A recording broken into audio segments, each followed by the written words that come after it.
They try to take out Captain Traore, people. They try to take him out. I'm scared for his safety. I'm worried. I'm officially worried because 18 times is unacceptable. The man has only been in office for 2 years. There is no way that a president should be in office for only 2 years and have 18 attempts on his life.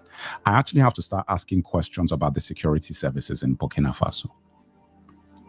I have to start asking questions about the other Sahel Alliance countries, Mali and Niger. What are you doing to make sure that this is not happening? Because it's not happening to you people. I don't want to jinx it and make it happen to anybody else. I don't want to do that. But it's only happening to the Captain Africa. We need to take care of that. There's a reason why it keeps happening to Captain Traore. Because we know he's the ringleader of this whole situation. That's the reason why he must be protected.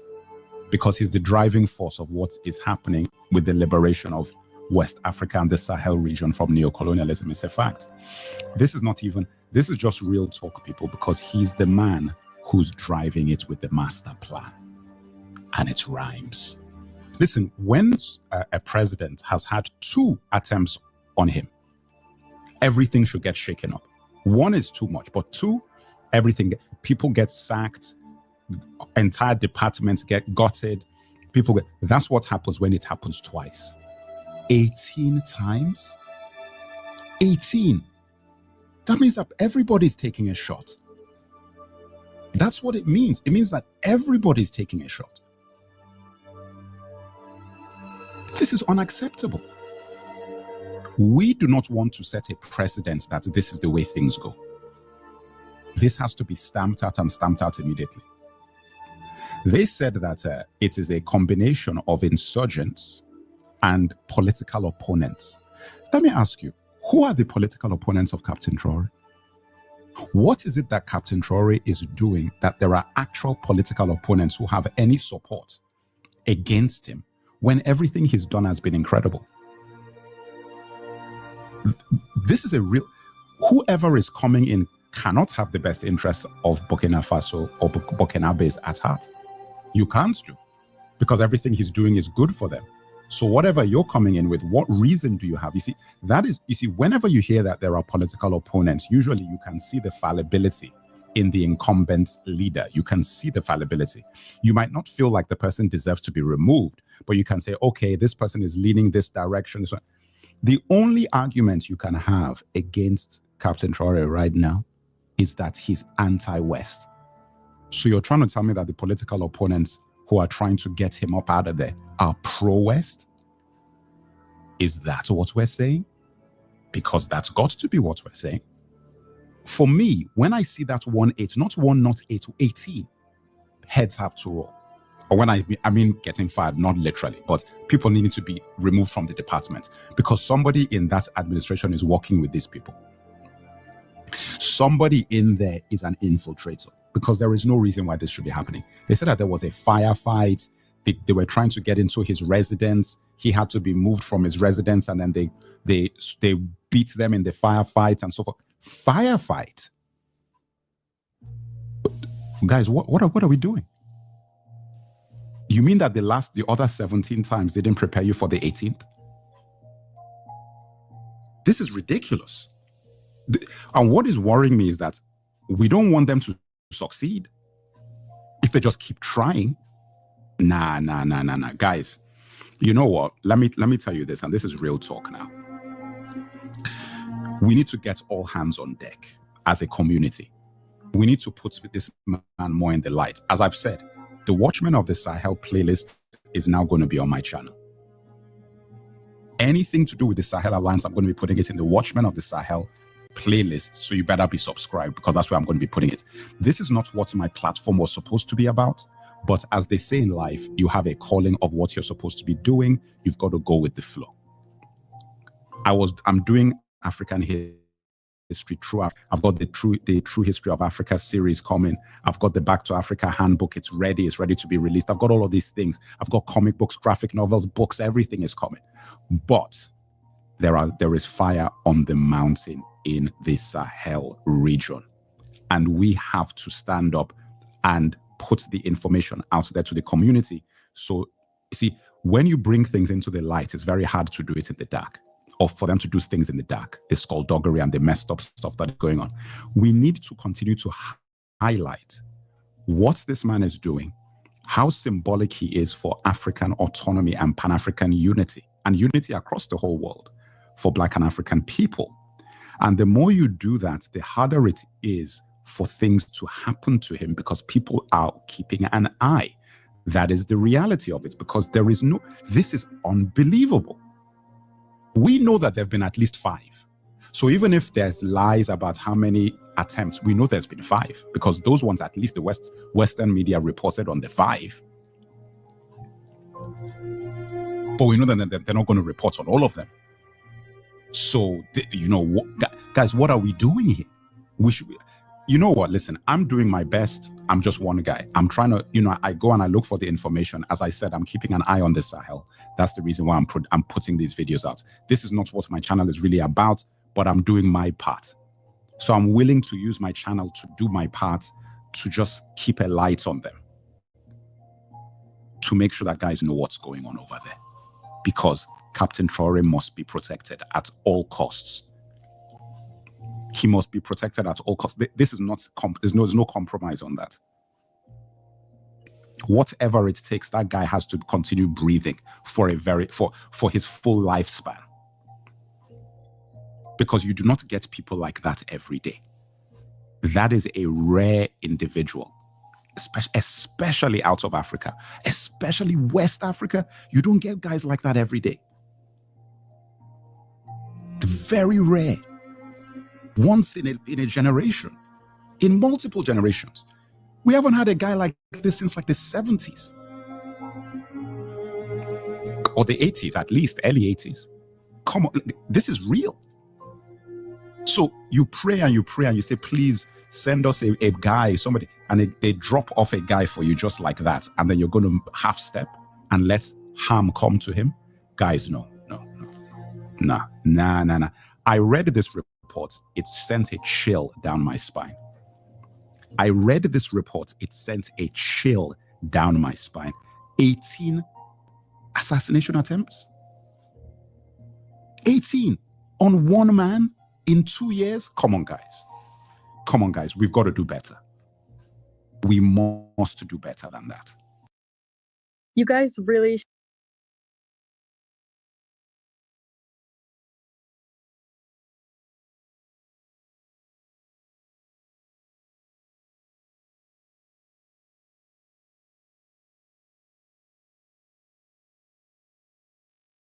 ...2023 presidential candidate, Alhaji Atiku Abubakar, his candidate. Speaking of leadership, sir, your party's presidential candidate, Alhaji Atiku Abubakar. No, there's no presidential candidate there. Former. Okay, your party's former presidential candidate, I beg your pardon. Yeah, the 2023 presidential candidate, Alhaji Atiku Abubakar, he's been in the news lately, criticizing the policies of this current administration, President Bola Tinubu's administration, and he is even suggesting that his own economic blueprint, if implemented, would have made Nigeria now a better place.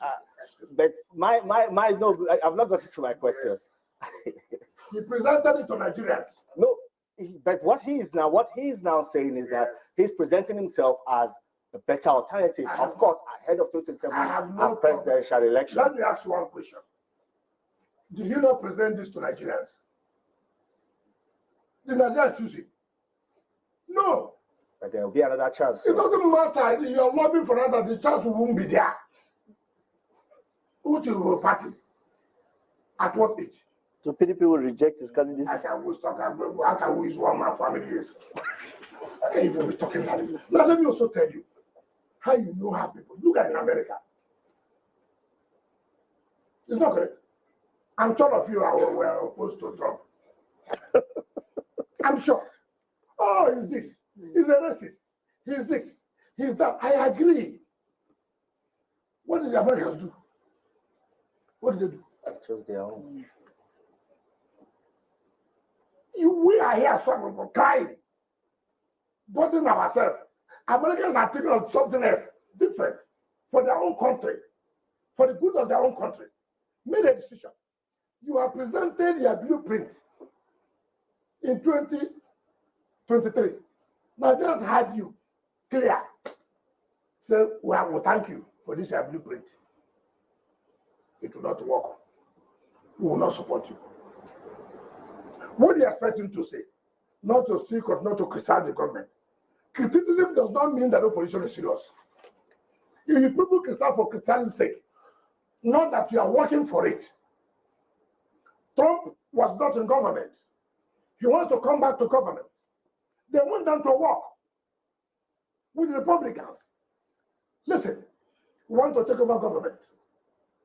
What do? We have to be serious. There's some barriers that we have to unite and make sure we take over government. And look at the result today. But you cannot just be ordinarily, you want to sideline this person, oh, this person is too much, we'll deal with this. It will not work. Rather, it will cause more crisis. We need to ask you about your own blueprint for what are you proposing for your party? You can't just sit in the corner. You can see that the party is not functioning optimally at the moment. As a leader in the party, what are you proposing? My proposal is unity of the party. Unity. Are you working towards it? I have told you here what you should do. And I've told you to do the right thing. I have told you here, we all agree to unite the party. Let these people complete the tenure and go for convention October, November next year to elect the new people that will elect the affairs of the party going towards 2026, 2027. If you start with Rivers. I'm coming. Now, if you're a peaceful person, all you will say, yes, so this makes sense too. What are we fighting? Before now, to October next year, that will scatter our party. One country of us rally around. Okay, let's work together and do the convention by October, November.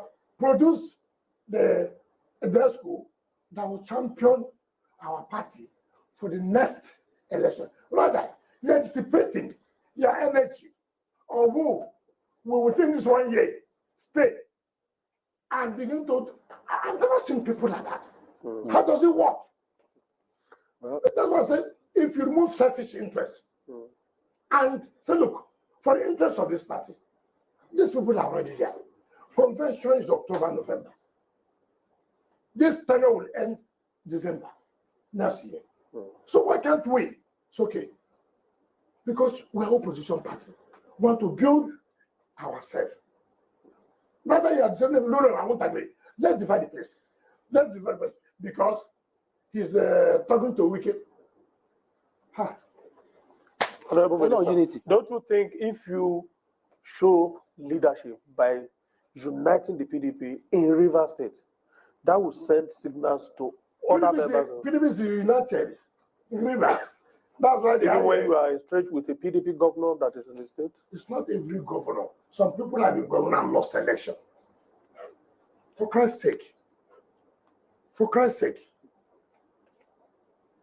PDP have had their world congresses to look at to state congress history.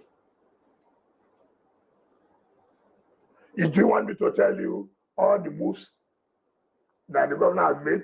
Look. I don't. For the purposes of. I just don't want to. Look, you know, the good thing, since 1999, I've been here. From chairman of council, 1999, down to be chief of staff, down to be minister of state, down to be governor, and then came back to minister of FCT. My brother, what experience do you want in party politics that I do not? Look, I know these politicians. I know what they're capable of doing. And when you don't give them the opportunity, I know what they're good. Let me tell you one thing, which may not be too comfortable, and that has to do with the role of politicians. I'll tell you something today that you'll be shocked. When Jagede was his governorship then. In Ondo State? Yes, anytime Jagede. The matter was at Federal High Court. We had a faction Burji Kashamu of late memory and our team. Did you not say? Now, Burji and Bori Sharif were working together, and we were working with Makrafidem. Now, the matter was for the High Court. I want to just give you an example. And I can tell you, I had a respect for the judge handling the matter. I don't want to mention them, but you know why I had the respect? There was nothing as politicians did not do to make sure that matter did not go on. Nothing. That you did not do. Not me. All of So you. don't quote me. I didn't say me. It's not me. What I'm saying, politicians. But you know what happened? In every day, the judge will sit. He said, all the 20 applications you bring, I will hear it. This matter must go on. My brother, what am I talking about? There are people who know the antics of politicians. Do you understand me? Who will not fall to those tricks.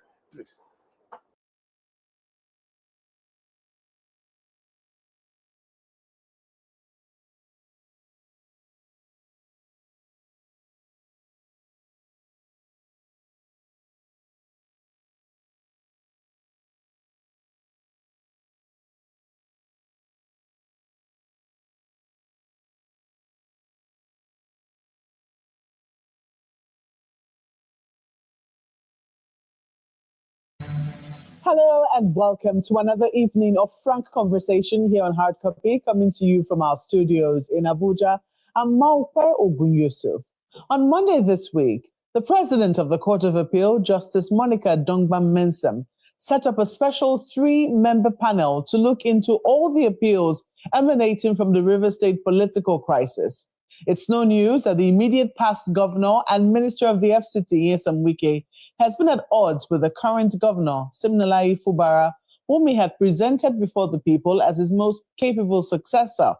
The fallout of their conflict has led to a deluge of cases before both the State High Court and the Federal High Court, thereby leading to conflicting and confusing judgments.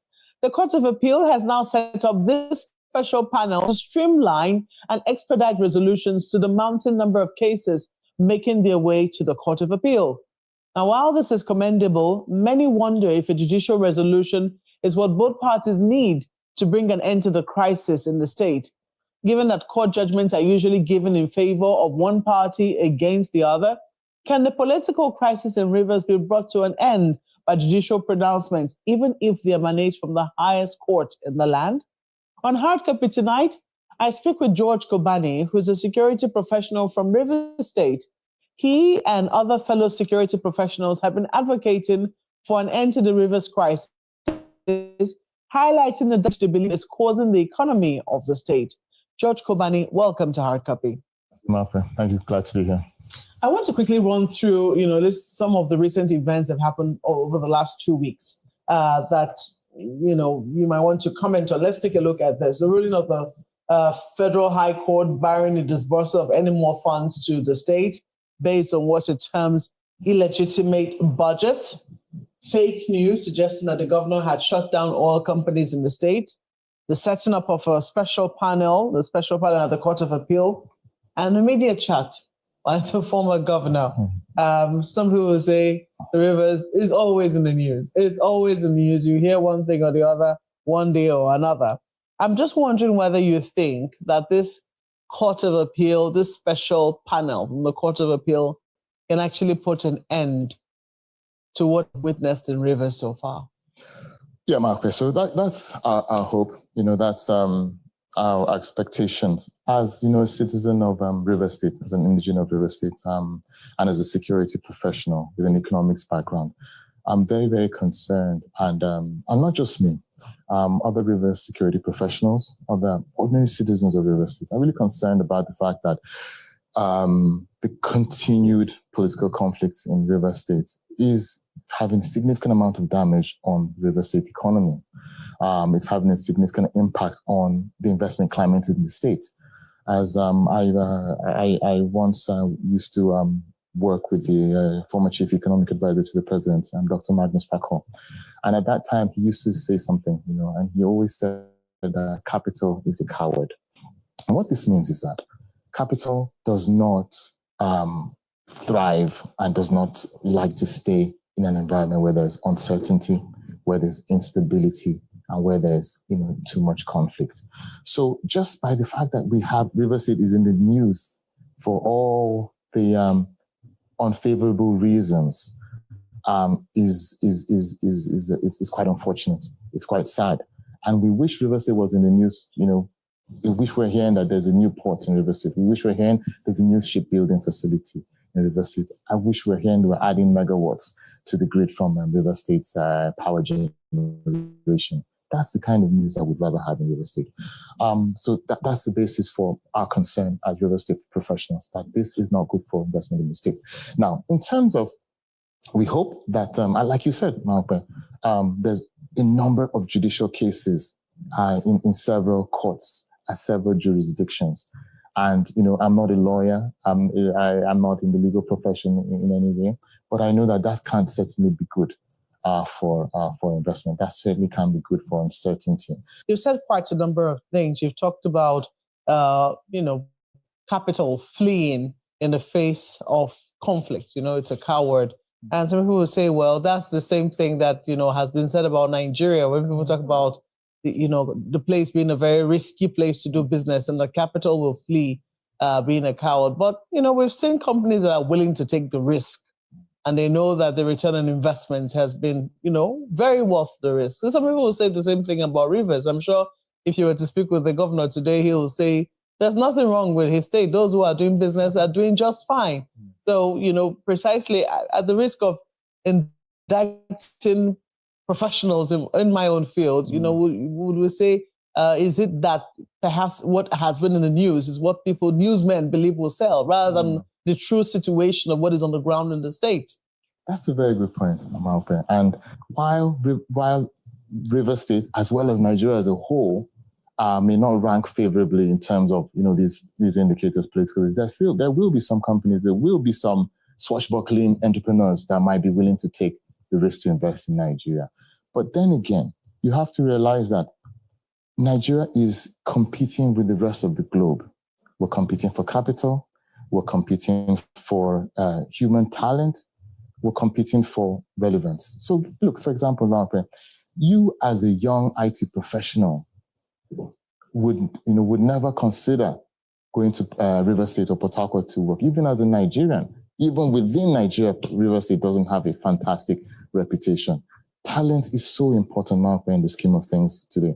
While we have physical resources like oil and agricultural resources, the war for talent is real globally. And if you're creating an environment where even human beings, the people, do not feel that there's certainty in this environment, it's not good. There's nothing positive about a negative perception. People would say that the Niger Delta has always had its own peculiarity, even without a political crisis being added to it. It's always been a high-risk zone, especially since the advent of kidnapping, pipeline vandalism, some activism, etc., etc. It has raised the temperature of the Niger Delta area. So even if all were well and everything was chummy amongst the political actors, do you think that it will still be considered a naturally safe place for investors? Absolutely, Malpe. Absolutely. I don't know if you yes remember or no. Absolutely, yes. River State was not always like this. I don't know when I was growing up, River State was called the Garden City. When you were growing up, was a long time ago. I'm talking about recently. But you asked, okay, yes. And why? Okay, now what was the reason for how did kidnapping arise? I was a young man when we began to see when the agitation in the Niger Delta began to arise. Why did it begin to arise? As a result of injustice and the fact that people were now beginning to realize that there is a lot of injustice in this system. And they now began to take it out on oil companies who were the only visible source of power and investment that they saw. They didn't blame the federal government because they didn't see the federal government was some abstract people in Abuja and Lagos. They saw the oil companies, the engineers, and that's when they became a target. So River State and the Niger Delta has not always been unstable. So I kind of disagree in that way. It evolved or devolved as a result of a number of things, including, very, very importantly, a lot of injustice going on in terms of resource control and all that. But that's a topic, a very, very big topic for another day. But just to tell you that Port Harcourt once housed a number of large industrial companies like Dunlop, like Michelin, Saab Miller Breweries, and all of them are gone. And they're gone not because all of them moved out of Nigeria, but because a lot of them found a safer environment and a more stable environment in places like Lagos, particularly. What I'm saying is that it's not all owing to the political crisis. Absolutely. That, a lot of it, the especially River State has had quite a history in terms of, safety, concerns around safety for investment. Okay. That has been, some people will say it's increasing temperature now, but some people will say this is being played out of proportion. Because if you normally speak with the political actors, even before this political crisis, they will always tell you that, concerns have been blown out of proportion. So I'm just wondering, as somebody who has, I'm sure you've been to Port Harcourt or River State in recent times, you will be able to gauge very more professionally and maybe more realistically what the temperature is like. Is it that the media is painting one picture, but on the ground, it's not as bad as it's been painted? If you have a 700 plus credit score, you apply for Chase's new program where you could access up to 150.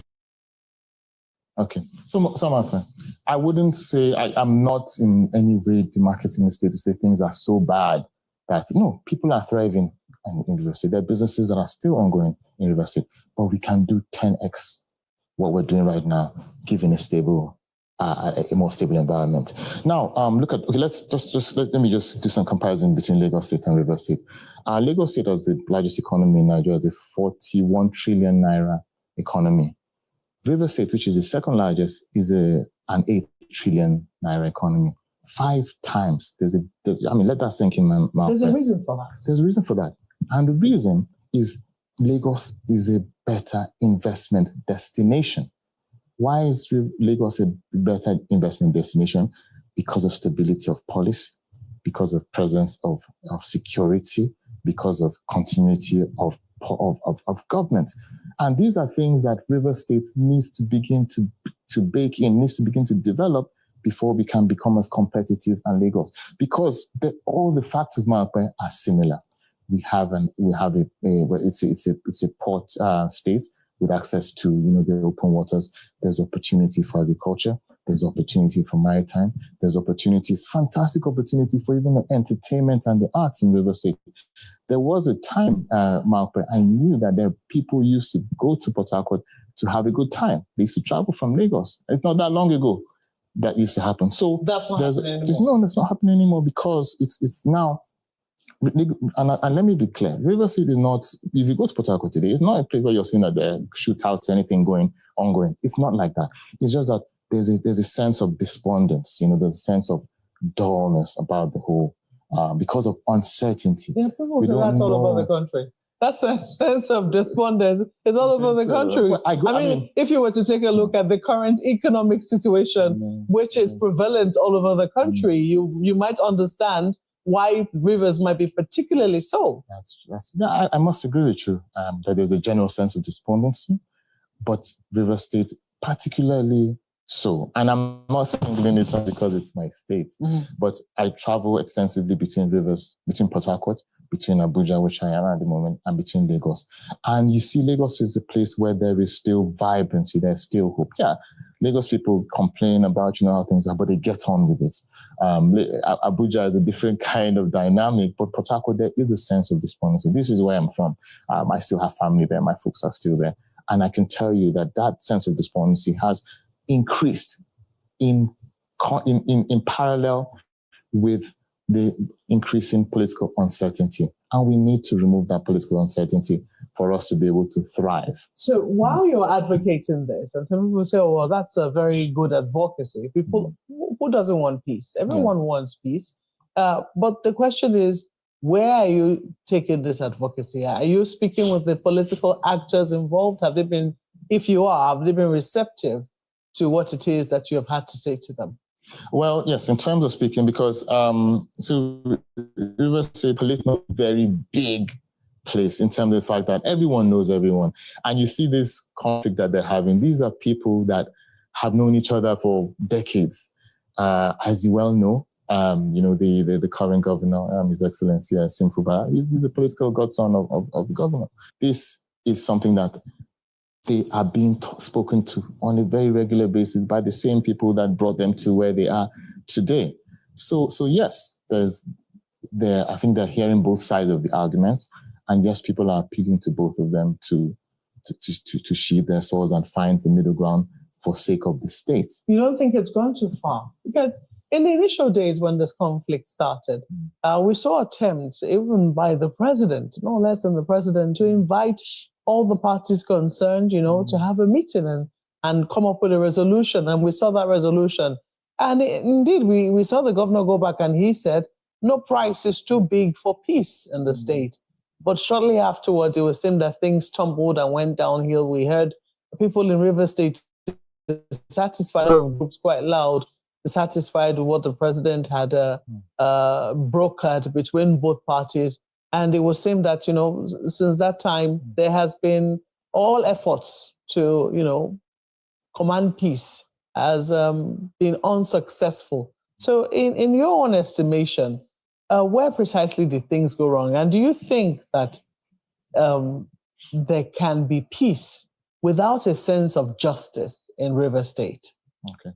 So to your first question, in terms of what went wrong in the first negotiation, I think from the feedback from what all the parties have said, it seemed like one of the parties entered the negotiations a bit unprepared. The negotiations with the president? It was not a negotiation with the president. It was more like, I'm trying to resolve a crisis here. I'm a trained negotiator.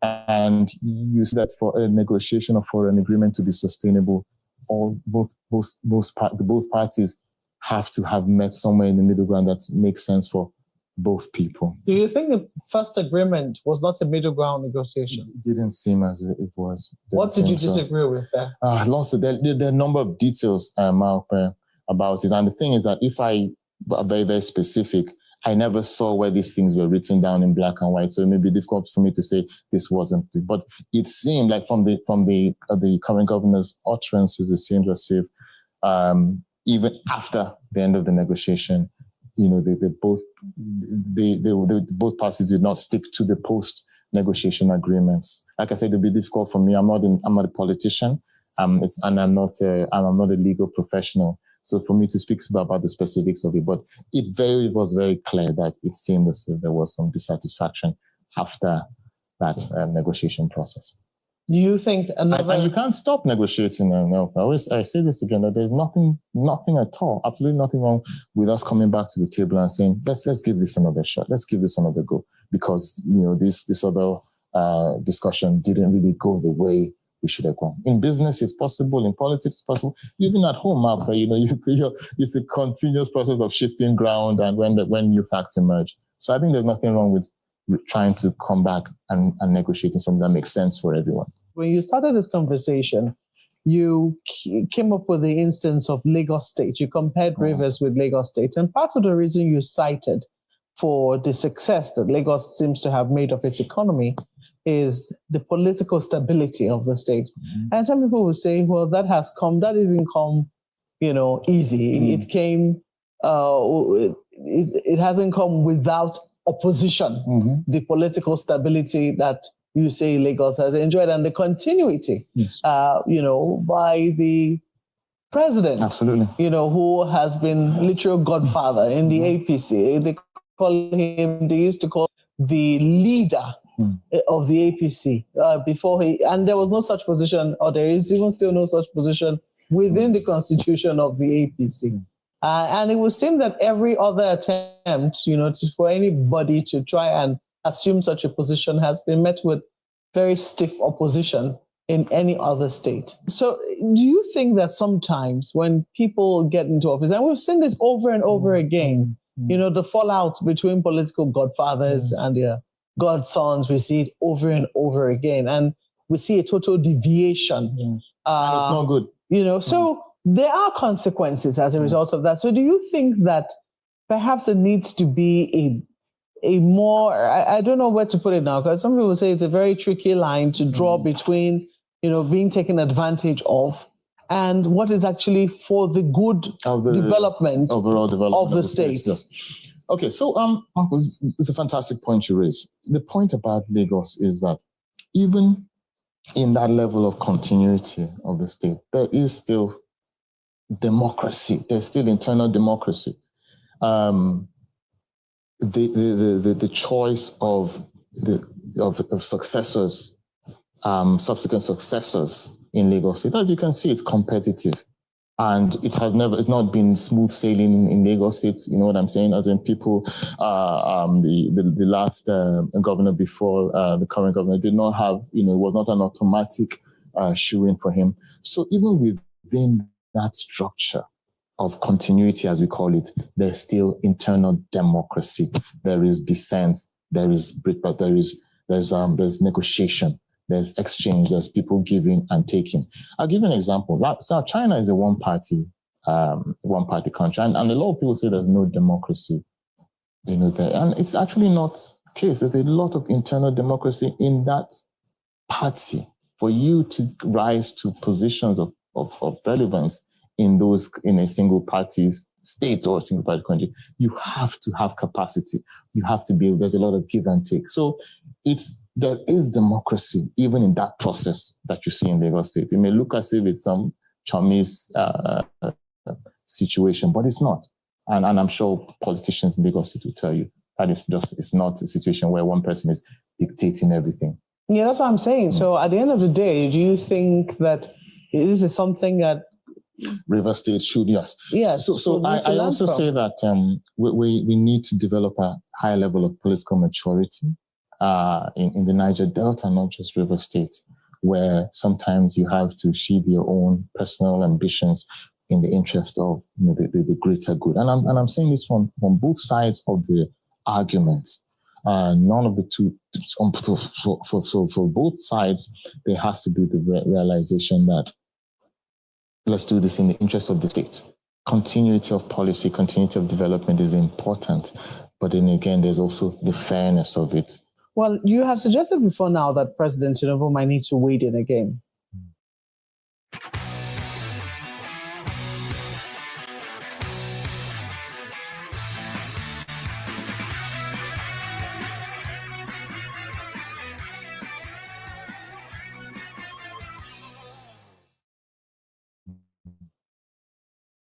That's correct. Absolutely. So what I suggest is that there is grounds for further negotiation. I mean, it's the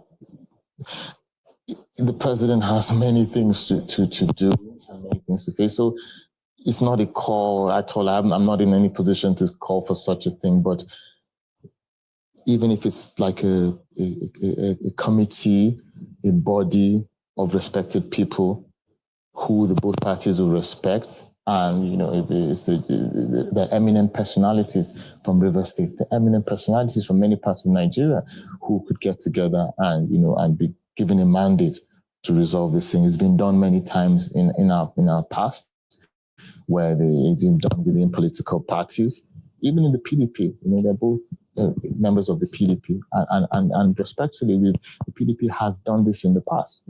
Get a panel to reconcile warring parties within their structure. Even in River State, where the eminent personalities, our fathers, that are still alive, former governors that are still alive, and senators. Some of them have taken sides already. Yes, and some haven't. So again, so it should be people that are not. I don't say are political, because there's politics in everything, but people whose voices will be respected, who you trust their judgment, who have not failed you in the past in terms of making proper judgment calls when it comes to issues, have even within the good people of River State, there is that opportunity for them to even resolve it in River State. So I wouldn't, honestly say that we must go to the level of calling for the president. Yeah, because I was going to say, well, some people would say the president in this instance might not be apolitical. I mean, the current minister is serving in his government, and some people will say, how strong do you think the cards he'll hold in the game will be? Well, the president will do what is in the interest of the larger of the country and in the interest of peace in the state. So I think that that's not really something we should really be worried about. He will do he's now the president, and he will do what's in the interest of the overall good of the country. All right. Just before we go, I was just going to ask you this last one. This is from that the president released this week, honoring the Ogoni matters. I don't know, for a song from River State, did you feel anyway when you heard that particular pronouncement honoring the memory of Ken Saro-Wiwa and other matters who were lost during the advocacy for the cleanup of Ogoni land? Yes, and it came. It was timely, and we as I know, I'm an Ogoni. My uncle was actually one of the Ogoni 4, the original Ogoni 4 that were killed in the and then Ken Saro-Wiwa and others were executed at the Ogoni 9, and together they make up the Ogoni 13. And it was very unfortunate what happened in Ogoni at the time, and it's very unfortunate that we lost the best of our people. We had an SSG, we had several eminent Ogoni sons that died in that process. So it's a good thing, I think. But it's an evolving discussion, because and we're all bound by family ties. The Saro-Wiwas, the Orages, the Bades, the Kobanis, where I'm from, and we still get together. We're still friends, and it's very unfortunate the misunderstandings that created this situation, and I'm happy that the federal government. But I think what you probably might be asking is, should there be, who should be recognized, and in what way should they be recognized? And there's also been talk about exoneration, and that's it's an evolving discussion, which we have leadership in Ogoni. We have leaders representing the interests of Ogonis, and people speaking for us, such as Dr. Ledo Mitanko, and they're having that conversation about it. Okay. Well, there's supposed to be a conversation. Yes, it's going on. I don't know whether it's something that you look forward to, and what else you'll be looking to see emerge from that recognition and mention given by the president. So what we will see is recognition of the struggle, recognition of the fact that the Ogoni struggle was there was a reason for it. It shaped my childhood, and it shaped a lot of the childhoods of the Ogonis. And like I said, we lost a lot of prominent sons, including my uncle, and if it's addressed to the extent that the federal government can address it, it will be long in coming and appreciated by all the Ogonis. George Kobani, thank you so much for coming on the program. Thank you, Mom.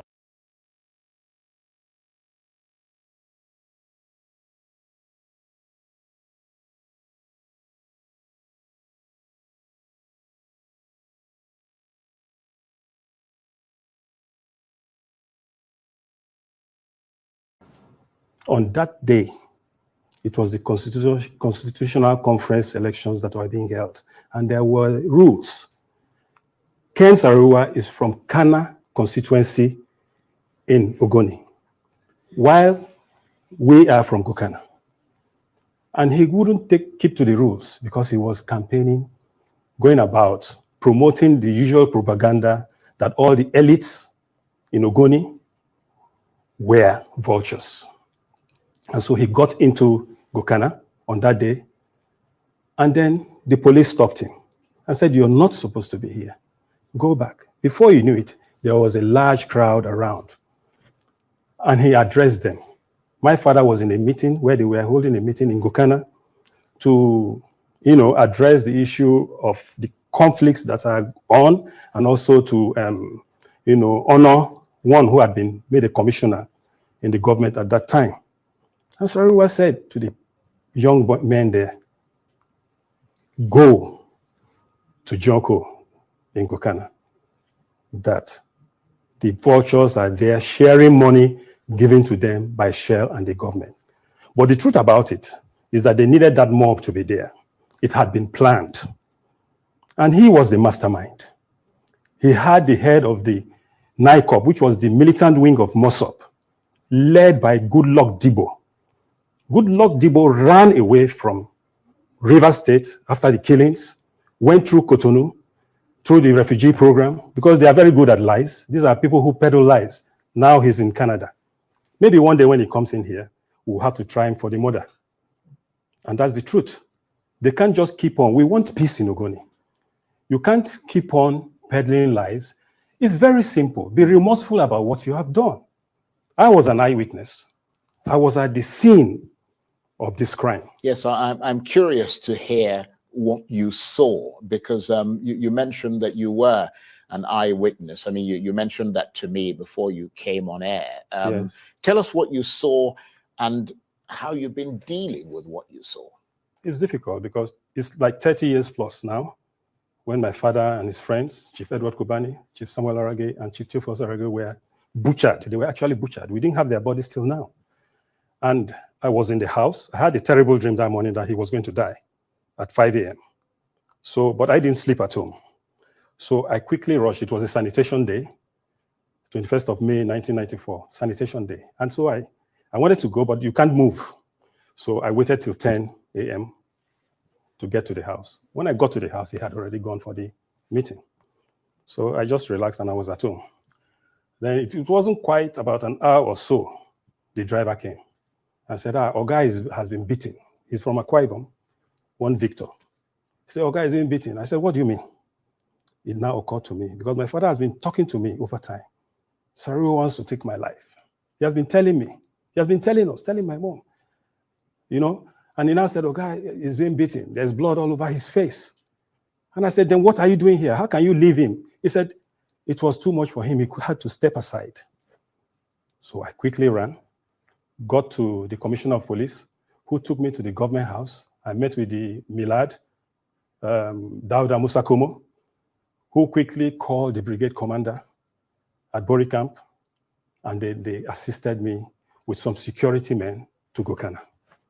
I got to Gokana, and I saw young boys and girls, men and women jubilating, chanting in our local dialect.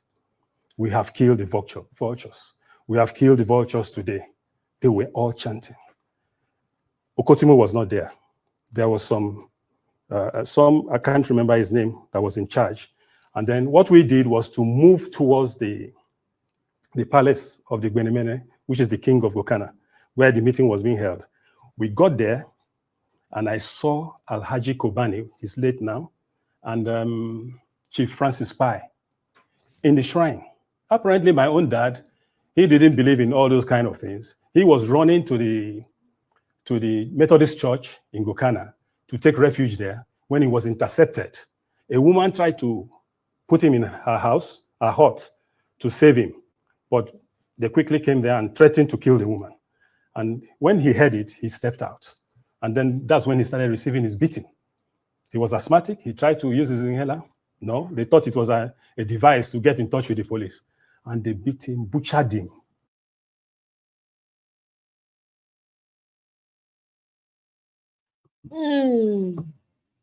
Well. Happy Friday to everybody. Thanks for joining me. I hope your week has been fantastic. I don't even know where to start from. I don't know where to start this analysis paralysis, whatever I want to call it from. I really don't know. Okay? Is it Traore? I don't know which human being who survived 18 assassination attempts. Every time they are trying to take out this man, every time somebody will turn away, they are trying to. Why are they so bent? The man is doing an amazing job for his people. is doing, he's working. Do you guys see the massive hospital, general hospital that he's building for his people? Oh my God. Massive general hospital. Did you guys see his tomato factory? Has anybody seen the tomato factory that this man has? Hey, God, I beg you. They keep claiming that, oh, it's insurgents, whatever. Even the Western media does not report it. Of course, they're not going to report it because it's not in their interest. One human being 18 times. What the question be say, why they won't buy the man? What did the man do? That's not the question when people need to be asked. Why? If people know they complain. Of course, no leader that is perfect. I'm sure there are people who will look at things and say, I wish he would do this a little bit different. But the man is all out for his people. His mind is in the right place. They say no more export of gold. So in Burkina Faso right now, you cannot export gold no more. He's using it for the good of his people. But no, they don't want that. They want him to continue to sell it off cheap. So they are using anybody that they can use. And I'm sure, as this guy said in his video, most of the people that are plotting for this man's downfall are within him. They are around him. They work for him. They report to him. My own be say, I won't make that man live long because we need them to really, like, how they talk him now, to really lay the foundation, dig and deep, lay the strong foundation so that nobody go feel destroy wetin that man build. And he's moving with the speed of lightning. This kind of leader is supposed to live reach 100 years so that he go fit do wetin he need to different people. As this guy said in his video, I think nobody should be silent about it because it's when we are silent that they sneakily will go and do stuff behind us. And the next thing we are hearing is, oh, this one, that one, I beg. May they leave this president alone. His people are not complaining. Nobody is complaining. They are happy with what their man is doing. I don't know if you guys saw a video where some of his people were, kind of washing off. There was like a banner with his face on it. And one lady was cleaning it off. This is how much they love their president. You don't hear anything bad coming out of Burkina Faso, Mali, Niger, all those. You don't see anything bad coming out of there. You don't hear any bad news coming from there. So it begs the question, why do they want to get rid of this man so bad? And we should not be quiet about it. Because whether we like him or not, I dey look that man as somebody when he go, when he be, what do they call a pace setter, when he go set the pace for everything when need to happen for that Africa space. Abemo will not fold hand look as they take out Sankara and the other guy. Mo will not keep quiet, I beg. If you get any platform, you get any voice somewhere, use them, I beg, to protect this man. Biko. Mark, welcome. Oh, happy Friday to you. Hello. We use what we get to protect this man. I beg. This man a glimmer of hope for us, for Africa. Glimmer of hope for West Africa, for that matter. Now, West Africa, now all these things they happen. Glimmer of hope, they I beg. Make we do our part. Mona leave Traore alone. Now he's about his people's business. He's about his people's welfare. He don't want any of them. I know so they say he ban what do they call him? Man, they sleep with man. He ban them. All those things when they say no want time for in country. Every country get right to live there, they'll do their country as they want. Now what the man wants be that. So we know people know and they drag down. Yeah? Exactly, Mark, you're right. He came with Thomas Sankara's ideology. Yes. They should leave him alone. This is why we need to be talking and putting his name out there every time. In fact, I'm going to post a picture of him on my community page. They should leave him alone. This one is the hope of his people. He is the hope of West Africa. You don't understand. That man, they make me proud. Every time I see him, he's speaking, he's commissioning something. God, I'm so proud of him. young Gen Z man when focus. He's not moved by any shine, blink. He not move at all. He's about his people. Please, may we not fold hand that we take fold hand before when they take comot all the good, better leaders when we get. May we not fold hand, close eye, do as if we know dey see am. Abeg Africa, for once in our lifetime, make we protect our own. This man dey give us better, he dey give us ginger for body. Some of us dey look the man, we dey observe the way he take dey run things. We're proud of him. We should leave him alone. 18 attempts on one person's human life. Do you know what that is? Hey, they claim say na firefight, abi wetin dem dey call am. They had to rush him out of where he was sleeping to go and hide him. Hey, Egbami. Firefight. The people that are doing this thing, agents, they are within his government. They are around him. And see, make they expose them. Make the universe expose them. They not go succeed though, because our eyes are pinned to the ground. Nothing must happen to Traore. That man must live. As these wicked African leaders, they live to 90, 80, 100. Now, this man need to exceed that time limit for this earth. As far as they do good for people, he need to live long life in good health and he go strong kakaraka. That's what we need. That's what we need. You know? So I don't know. Having said that, moving on to this, I don't know much about this. I mean, during the Ken Saro-Wiwa's time, I know they keep saying, "Oh, Ken Saro-Wiwa, he was the hero." You know, Babangida, they can't buy the man by whatever. Now I'm hearing another story, another side of the story about the Ogoni for and how he kept calling the elites within that region vultures, and people came out as a result of that. You know, they unalive a lot of elites. You understand? So I'm like, wow, how come we didn't hear this side of the story? You know, because of that, I'm like thinking about everything that has ever been told us in Nigeria. It's been a lie. All the heroes that you claim, when they claim they're heroes, oh, they fought for this, all a lie. Everything is coming out now. So who really are the heroes in Nigeria? Because we don't seem to have any. We don't seem to have. The guy, what's his name? The first guy that tried to agitate, that they now shut down. He now came into the army. I think there was a story that it was Ojukwu that helped the federal government to shut his agitation down, and then he now joined the military and stuff like that. What's his name? I can't remember his name. I don't know. That guy seemed to be like maybe one of the only rare heroes that we ever had, though. And I could be wrong until we hear another side of the story. I could be wrong.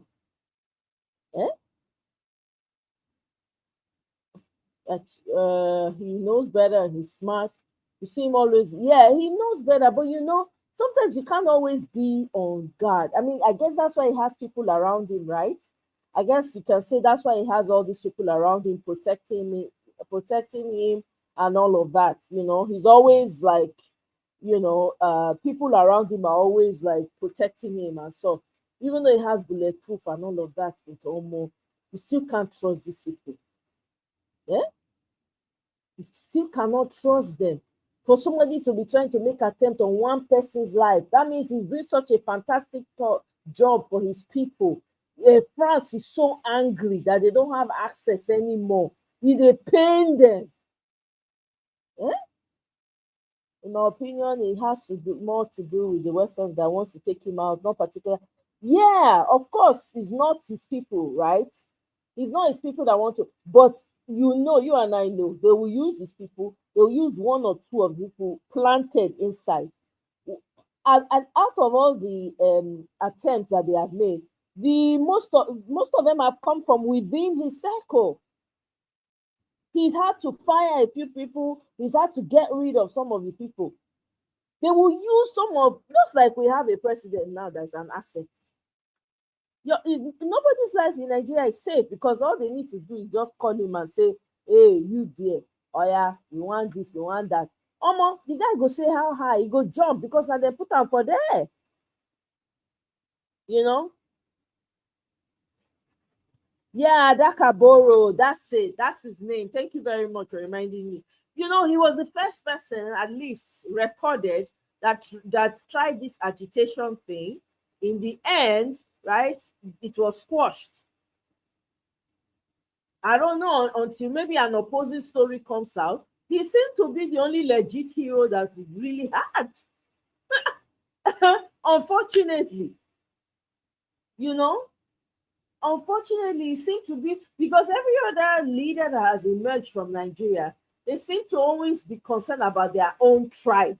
That's the problem with all these heroes. They keep coming out. Every hero that has come from the West, the South, yeah, even from the North, it's all about no, let me do for my own people, all in the guise of my own people, but they clean out the resources for back end. Everything is everybody they fight for their own people. So no real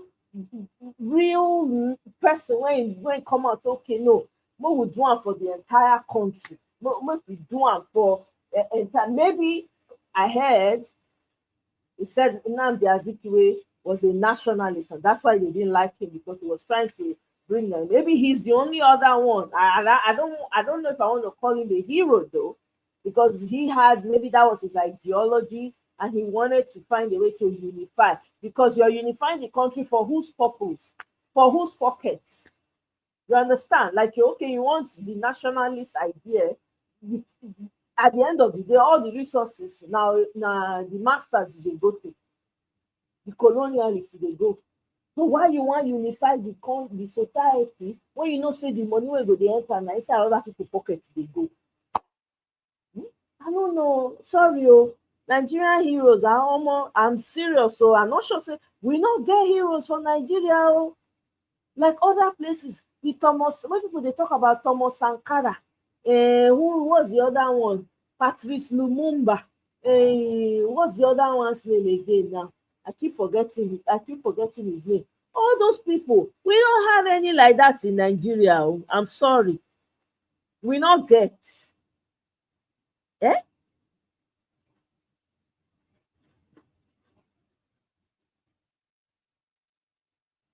You understand? We don't have any of those heroes. Most of them were just about themselves. Is it not a shame? You look at Nigeria, you can't even say, oh, this person, oh my God, they fought for, oh my God, they fought so hard for the people, their voices were this, their voices were. It's only maybe in recent times, right? Maybe in recent times, maybe Nnamdi, what's his name? Nnamdi Kanu, right? Because I heard that he was trying to, initially when he started, he was trying to like fight for everybody. And I think the story I heard, and somebody can correct me if I'm wrong. So the reason why he now changed to just fighting for his own people was like other sides were not, he was getting pushed back of some sort. I don't know. But he's the only one in recent time that would say, yes, he had, he knew what was going on and he was trying to save. If he couldn't save the entire nation, he was like, you know what, F it. Let me just save my own people. And you can't hate him for that. If every other person is not ready to move out, hey, he might as well try to fight for his own people and enlighten them. We don't have heroes in Nigeria. I'm sorry. It's such a disappointment. Sometimes I sit down and I think about it. I'm like, wow, in the whole wide Nigeria, not one hero. That's saying a lot, too. Not one hero, no one person can come out and say, hey, yes, we fought for this, we fought for that. Everybody was fighting for their side. This is why Nigeria is the way it is. And if I might add, it seemed like everybody was fighting for their side to please the colonialists. Honestly. Everybody want to act like saying, no, now my side, now I go. I mean, even watching that video of the Saldana of Sokoto, where he was talking, that interview he was giving, right? You can even tell from the way he was talking, like it was about his people. It was about what he could get for his people. He didn't care. And the disdain with which he was speaking about the Igbos. Oh, we get problem for Nigeria. I'm sorry. We get real problem for foundational problem. All this problem wey they see now, not be new thing, no. Now just social media, and I can make them like palpable. Now I make everybody just put it in everybody's faces. Like, deal, this is your problem, deal with it. I'm telling you. Because the way Nigeria is right now, I think it's always been like that. It's always been like that. Everybody has been tribal. It's all about, oh, my people. Oh, my. Nobody they think about, because there's no national consensus. Nobody sees them, identifies themselves as, it's a shame. Oh, it's a real shame, guys. It's such a shame that we're where we are in Nigeria. In Nigeria, meanwhile, when people they fight with us for outside, you will see everybody join together when they fight the person. Meanwhile, inside house, we are so freaking divided. If you go to say, people keep saying, the major tribes are the problem. I have even said it. Like, yeah, the major tribes are usually the problem of Nigeria. But it's not only the major tribes, so forget that thing. Even the small ones, the tiny ones, they too have problem, man. If nothing, this election proved it to me. Like, what the hell? They're so divided. Everybody wants to be king in their corner. Everybody wants to show power. Everybody does not want to, does not want the fairness, equity, just they don't want. Everybody wants to be the one in control. That is madness, y'all. That is madness.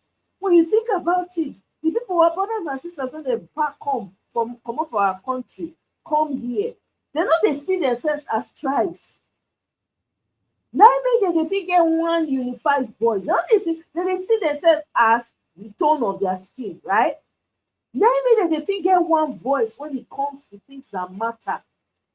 I don't know why we know they observe those things. They say, you know what, we need to do the same thing back home. Nobody say, nobody say don't be proud of the tribe you come from, or don't take pride in your tribe or anything like that. But when it comes to national things, everybody needs to have a voice, one voice.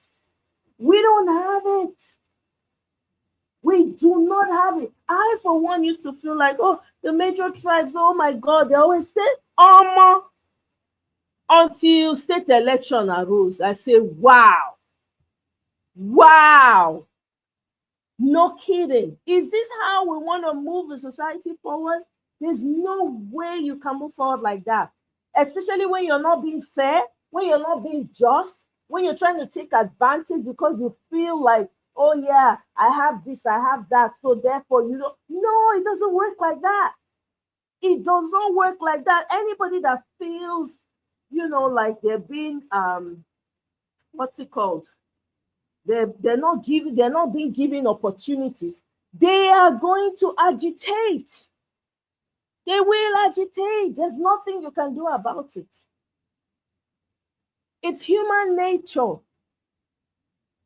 And then we have traditional leaders, and I ask myself, what is the use of all these traditional leaders? They don't seem to give two F's about what goes on with their people. You go to every community, you see the people unaliving each other, and the traditional rulers cannot say or do anything. I'm like, what is the point of having traditional leaders if they're not playing the role they should play? Why, without the people, you can't be a leader. Without the people supporting you, you cannot have that leadership. I don't understand. And you're supposed to be familiar with your community. Get to know your people. Now you go know them because you're closer to the ground with your people. So you should be able to see the problems, the challenges. But no, these traditional leaders come to find out they get paid by the federal government. Even the state government has allowances for them. So I begin to ask, so what are they doing for their people with the allocations that they get? What is their role specifically? Because, for instance, come to find out, in Edo State, there have been issues about insecurity, there have been issues about cultism and all of that, and you have traditional leaders. What is the point? I don't get it. It's nobody else, because I don't. The funny thing is that it's not going to be like this forever. I believe that. I don't know what's going to happen tomorrow. I can't tell you what's going to happen. I can't say, oh, it's definitely going to happen. Oh, things are going to. I can't say that. But I know that with time, these things, people are going to get tired of having people sit over them and do nothing. It makes no sense. If you're going to have traditional leaders, then set rules for them. If they want to govern, they feel like they want to have subjects or whatever, that's what they want. Okay, those people who want to be subjected to traditional customs rules, you fence them out. Let them have their own, like how they have. I've never been to Rome, but they said the Roman Catholic Church, the cathedral, the Roman Catholic, they have their own rules, right? That they run by. Do the same thing with the traditional leaders. Those who want to be hitting their head on the ground for traditional, they can go. So put them in one corner, create a city for them. Let them go and be subject to traditional ruling. You understand? Let people who want to live under civil society, where they have a right, where they are their own leaders, want to live in. The pastors are guilty. The GOs are guilty. Matter of fact, I'm going to play a video of one of the GOs saying, if it wasn't for the prayer, the naira would have gotten to 10,000. I could not believe the words that were coming out of that man's mouth. I could not believe it. Like, for real. The GOs need to go and get a job. If they don't have a job, they should go into a business. You see those churches, they ought to shut most of them down. All that conversation that Theo had, everybody is having headache over it, dissecting and resecting and unstecting or whatever, speaking grammar on top of it, right? They should never, if you want to do night vigil, do it in your freaking living room. Tax people for noise pollution. Put a bill on them. You cause any noise pollution, you pay a hefty fine. People, when they go work, when we say they go day traffic for hours, they'll come reach us finish. They never sleep reach 2 hours. Noise.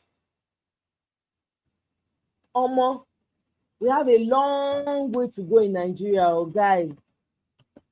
As I sit down and I think about these things, I have to say we have a long way to go. You know, we have a long way. Victory, welcome. Oh. Eh? Ha. How many heroes? Mark, please name the heroes. Name them. I will wait. You say we had them back then. One thing I know for sure is that there are people who know the truth and want to do right, but they're being silenced. So they never even see the light of day. They never get the opportunity to express it. Maybe Gani Faweini, because he was fighting strongly. He's one of the heroes that we have. Maybe that. But how long did he last for? How long? That's the question. They don't allow these people thrive. Do you know, I found out not too long ago that they shut down, they said they should not allow creativity thrive in Nigeria. Did you guys hear that? There's an office for shutting down creativity in Nigeria. I don't know where I heard that thing. Is anybody familiar with that? I was shocked. So I began to wonder, because we have so many creative people in Nigeria, it's crazy. But guess what? Immediately they will shut them down. Either they give them money, they will just say, oh, get scholarship, let the person go and do this thing. They don't like them to see the light of day. They quickly like squash it. Eh? There can be heroes where lunatics are running the asylum. That's a fact, Victory. That's a fact. The foundation of motherland was upside down. Yep, that's true. You're right, Ma. You're very, very right about that. I used to watch Bassi and Company. It was a brilliant series back then. Yes. Oh, really? Oh, so it was a Bassi and Company was by Ken Saro-Wiwa. Ah, I carry. Okay, I remember Bassi and Company. Wow. Until Nigerians demand and have the rule of law operating, we are going there. That's a fact. It is criminality from top to bottom. Absolutely. A country where criminals like UK has the entire judiciary in his pocket is a joke and is going nowhere. Fact. That's a fact. Motherland went banana, say round about year 2000. They hate weak institutions. The country is on a nose dive. It's already it don't already nose dive. It don't crash. Nothing. It don't crash. Pata pata. Until we have strong and independent institutions that people are held accountable across board, nothing will happen. Motherland, yep, it's bleeding out seriously, bleeding out human resources, breeding out creatives, bleeding out every good thing. Those are the elderly Nigerians who went to school on scholarship and today they are bent on. I'm telling you, the ones that really enjoyed this thing, now then they destroy this country. Now they destroy them absolutely. Honestly, we have a very long go. If something happen overnight, maybe I wake up and I find out, oh, I go say, wow, I didn't expect that to happen so soon. We have a long way. Every corner you go for Nigeria, not one place when you talk, say, yeah, this one, nah. Not one. I guess the saddest part of it, they go use your own people against you, the weakest amongst your people, then they use against you. The weakest. If I tell you, all this tribalism and all that, I can't even have it, because it feels like somebody is reducing your brain capacity. Just having conversation about tribe, it dey be like say that they reduce my brain capacity to come down to the level of tribe. Because I don't understand that. Because in my own experience, now my people now do me bad. Outside are not do me bad. Do you understand what I'm saying? Now my own people now then do me bad in my experience. Outside that not do me bad.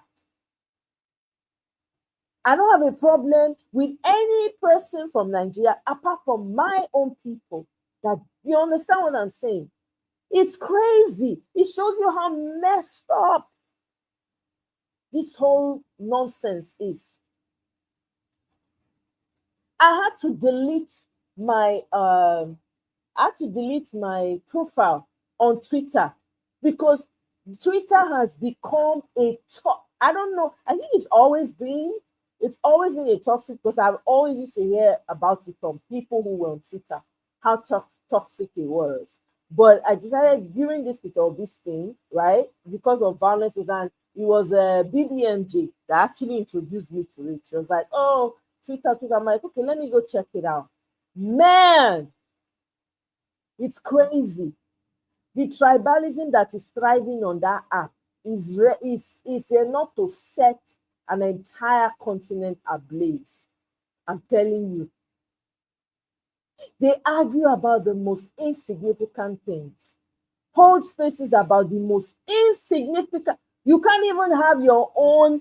You can't even decide, oh, this is who I want to, this is who I'm supporting, these are my reasons, and people will be okay. No.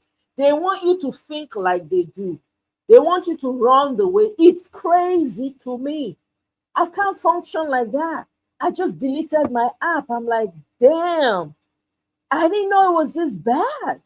Are you guys for real? Like, people don't have jobs. They don't, there's no other thing they do or thrive or can talk about. I mean, why? And you see people who were once supported, who were once part of the support, the huge support for Peter Obi, cursing each other out, dragging each other. For what? For what? At the end of the day, let's say, and this is my own opinion, I would say, you know what? Peter Obi should not even bother coming out in 2027 because Nigerian suffering is not enough. Nigerians need to suffer more. The heat needs to be hotter because Nigerians have to decide for themselves what they want. They should leave Peter Obi out of it. Let the man go and enjoy his money. The opportunity we had in 2023, we missed it. That window of opportunity to snatch it back and shake the foundation of that country, we missed it in 2023. Let's just agree and move on. I'm telling you. Because you see, if there's going to be a 2027 election, which I don't see, this is my own opinion, I don't see it, it's going to require somebody who is as mad or even worse. Because you see what's going on? The judiciary is gone. The police, the military, all the legislative arm, the executive arm, all of them, they are gone. They are all in the pockets of one man. How do you win an election like that? Even if now you win, how? You have the INEC chairman soon going to be replaced by a more loyal person. How? How? That thing needs to crash. We don't want you to play Scrabble when you go scatter all the pieces for ground. That's what needs to happen with Nigeria. Everybody needs to be included. Otherwise, forget Nigeria. Do you know how many tribes we have in Nigeria that you and I don't even know? We don't know which tribe. We got over 500 tribes for Nigeria. How many we know? Some people just come from nowhere, just decide, say, now 3. Who make the 3 major? And since then, everybody just they run with her. The injustice not be here from top to bottom. How do you thrive as a people like that? Your smallest tribe, even if not 10 people remain for that tribe, needs to be accounted for. Your so-called military people go, you go one village, you wipe out people. Till today, we don't know what happened for Okoma community. Till today. Nobody's asking questions. And we just say the country go normal. It cannot be normal. It cannot.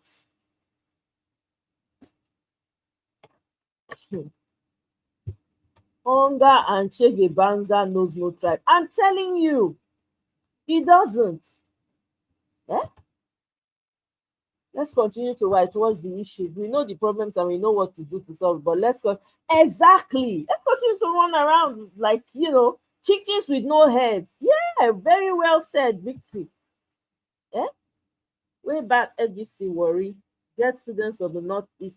I'm telling you, I didn't go to any FGC.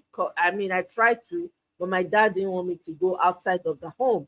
So I didn't go to any FGC. But I had friends that went to federal government from different parts of the world. There was FGC Boko, right? Boko. I think there was a Boko FGC all over the country. And the kind of associations that were formed. You hear people forming friendships with people from distant north. And no. We all got on well. Exactly. Macanelli, keep it that way. Don't even bother going to Twitter. Twitter is toxic as hell. I carry my slippers, put on my head, run. I say I can't. This is crazy. The toxicity is not here. I beg. All social media is not built the same. Forget. You see this my YouTube, I'm okay with it. No. Thank you. People can have Twitter. They can have Twitter. That place is toxic as hell. It's crazy. Hey, what goes on that Twitter? I mean, I can't say that I wasn't. People told me, but during that Peter Obi's election, when we had violent space and all of that. I kind of like what was coming out of there. And I figured, let me join and go and add my voice. Well, I kind of stayed, I think I stayed too long. I shouldn't have been there as long as I did. But hey, I'm out now. So that's the good thing. I'm like, to hell with Twitter. You people, I beg. The energy is unnecessary. The people are weak and hungry. It's not easy, Jagaba. Mark, okay now, no problem now. Since they are weak and hungry, Abi, the bandits, when they carry them, when they unalive them, the terrorists, when they terrorize them, they not they look them whether they're weak or hungry. The skull miners, when they mine people's skull up and down the place, maybe they see the amount of skull when they come up from certain places. They not they look whether you're hungry or not hungry, no consign them. So let's hold our hand and be looking. Exactly. He has paid all the institutions. Thank you, Vicky. He has paid. So how is it possible? How can you possibly have a sane election? It's not, I don't see it happening. It can't happen. Yeah? It cannot happen. Welcome, Spyman. Thank you. Atiku did nothing in 2019, even 2023. For me, Obi is not a miracle worker. Nobody is calling Obi a miracle worker, Mark. I personally, he's not a miracle worker. He just has he has the knowledge, he has the vision to be able to take the country from where it is. You know what I keep remembering? When Peter Obi and Ahmed Dati will always say, I think it's usually Ahmed Dati that will always say, Peter Obi has said it too on different occasions. Like, first we start the healing. First we start the healing. That's so important. The injustices that have taken place in Nigeria is too much. I'll tell you for free. The reason why Nigeria is in the mess that it is in right now, the reason why it is crazy, is like we are living in a psychiatric world in Nigeria right now, is because of the many injustices that have never been addressed. I'm telling you, that is why. It's unfortunate though, people are suffering, but it's as a result of that. Till now, people are still suffering from injustice. People will just come, as far as you have small money more than your neighbor. If you cough, you don't like the way you cough, you will just go and get policemen to come, arrest the person, throw them in. Do you know how many people are in jail that have been forgotten in Nigeria? Do you know how many? Some of them, they even use them as wager, meaning if a big man or a big man's son or a big man does something, they will put it on the head of the innocent ones in prison. Do you know that that's happening? That is how crazy it is in Nigeria. That is how crazy it is. And you want the system, it cannot work. There's no amount of prayer. They keep saying, oh, you have to pray. Prayer is not going to do jack. It's not going to do squat. It's going to continue to deteriorate. Because you know what's happening right now? Nature is taking its course. Nature is dishing out the injury, is trying to correct the situation. That's why you see the mayhem that's going on in Nigeria. And it will continue, unfortunately, until the people themselves decide enough is enough. You stay in your house, you are unalive. You step outside, you are unalive. And the people say, you know what, enough. I'm going to go out there. So yeah, I agree with you, he's not a miracle worker, but he has the vision. You got to give the man that. You got to give him that.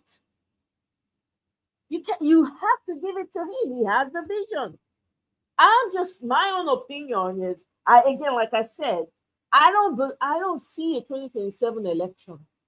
Okay, I do not see a 2027 election. However, let's assume there's a 2027 election. We need someone who can match energy for energy. Peter Obi is not that person. He is not going to all of a sudden develop it. He's a man of peace. His own ways are different. His strategy is different. You can't take that away from him. But who that person is, I don't know. I don't see anyone. I don't see anyone in the landscape at all. If we were to say, okay, let's even try and find out who. No, we don't see. We need somebody who has the attitude of, you see what Fubara did in Rivers State, did to Wike. That's the kind of lead, and this is just the small microcosm of what I'm just talking about it on a larger scale. We need somebody that his head is just as crazy. Okay, me, I've said my own shall. I don't, at least I'm always saying it here. I don't see a 2027 election. I really don't. Exactly. When FJC was supposed to synergize the country, if Nigerians are still spoiled it when it was supposed. Exactly. I didn't go, I didn't end up going, no. I think I took the exams. I took the exam. No, I didn't take the exam. I was supposed to take the exam. My dad was like, no, doesn't want any of his children to go to boarding school and stuff like that. He was very sentimental about us going to boarding school. So yeah, that's why. But I had a lot of friends that went to FGC Warri, FGC Boko, FGC where else? There are many that time all over the area. Plenty. Boku. Sid, welcome. My professor, my brother professor, welcome. I appreciate. Thanks for stopping by. I really appreciate you. Yeah, it's doomed currently. Come 2027 to be walking in the park for Jagaban and his comeback. Yep, exactly, Mark. That's what I'm saying. That's it. So why would anybody, knowing all of this, it will be a waste of your money, waste of your time, waste of your resources to go. You see, when Kenneth Okonkwo, I know Sid, you call Kenneth Okonkwo my boyfriend. The reason why I agree with Kenneth Okonkwo when he says it, Kenneth Okonkwo is speaking the minds of a lot of people. There's anger. Okay? You cannot come out and say, oh, you want to lead the band, you can't do with these people. These people that are desperate, they are ready to get it by any means necessary. You need person when they praise, when you go tell them, say, me self, I want them, if not better than you. That is what, unfortunately, that's what is needed. Now come to find out that the man that is now sitting there, that stole the election, the people's mandate, is an asset of another country. Do you know what that is? You need to say in a normal country, Nigerians will know, everybody's supposed to fall out for street for that information coming out alone. People are supposed to shut down the whole place and start to demand who that person is. But what's going on? Everybody they hustle, petrol 1,000, they hustle more. I saw a video of a child, 5-year-old boy doing conductor. Tears drop from my eye. The mama na beggar. Small boy. That boy supposed to school. And those are people that they know book. And then they say, he paid me. Oh, I not go lie. I wish I had the information. I go find out. Who the boy. Me will clean him up. May he go school. 5-year-old boy. My heart was heavy.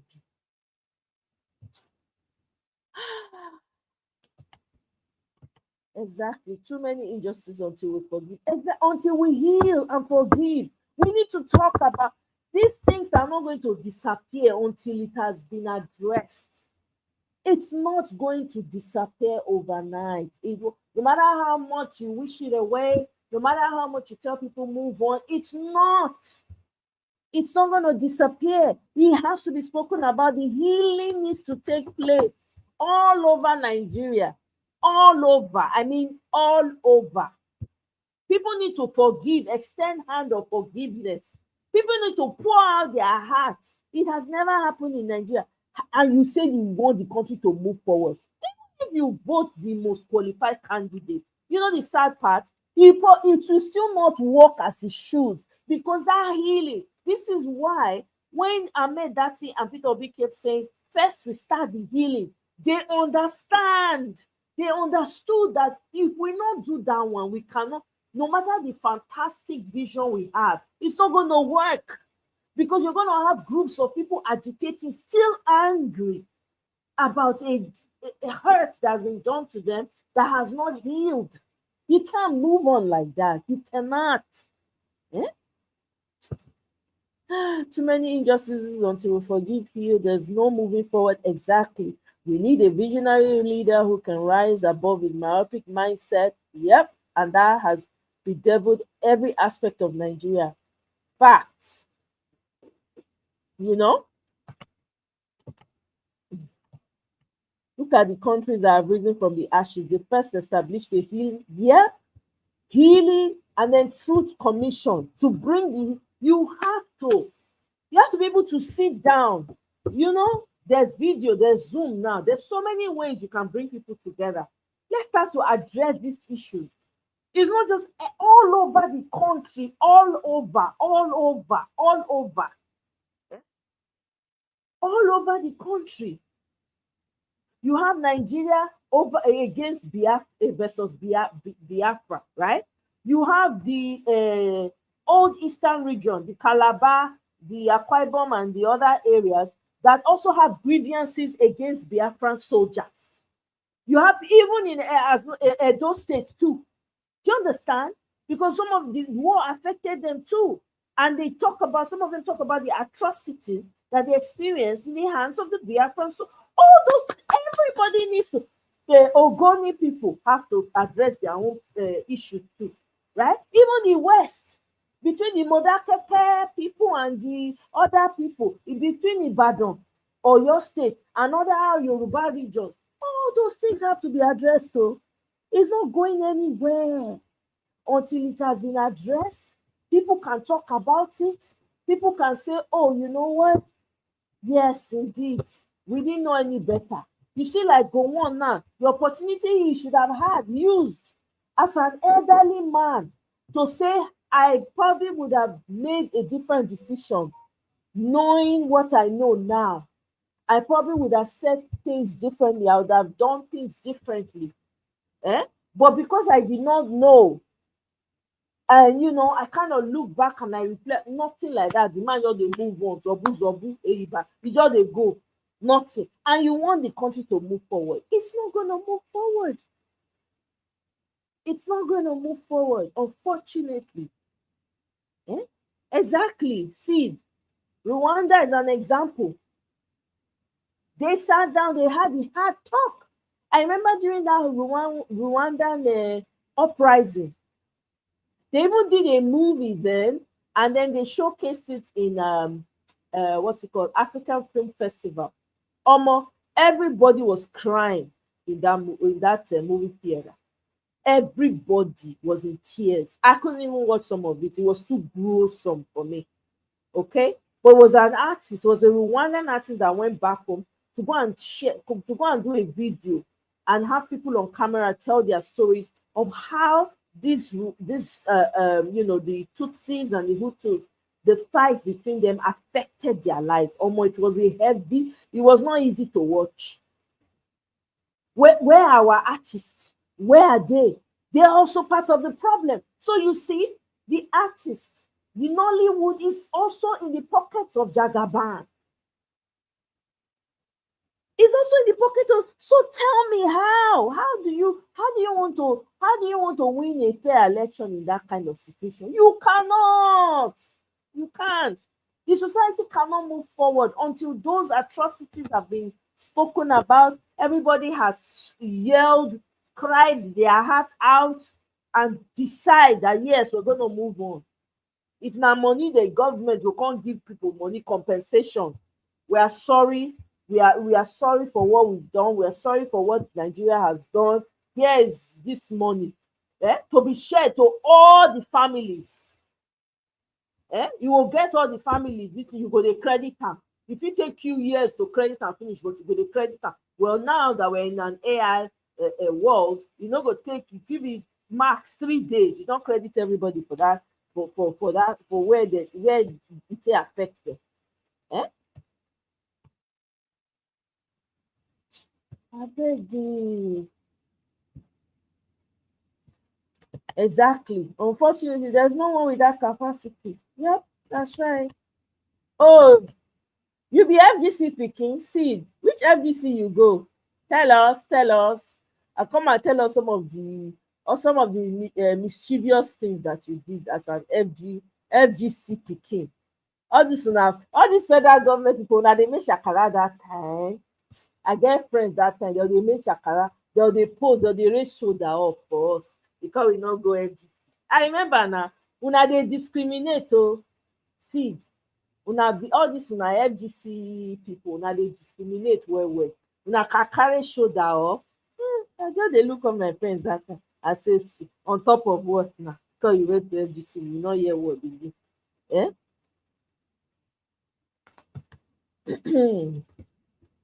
It's not correct, dude. It's not as cool as some of us think. I don't understand. You say Obi is not correct, dude. He is not as cool as some of us think. Yeah, I know, and I can see that he's a tough.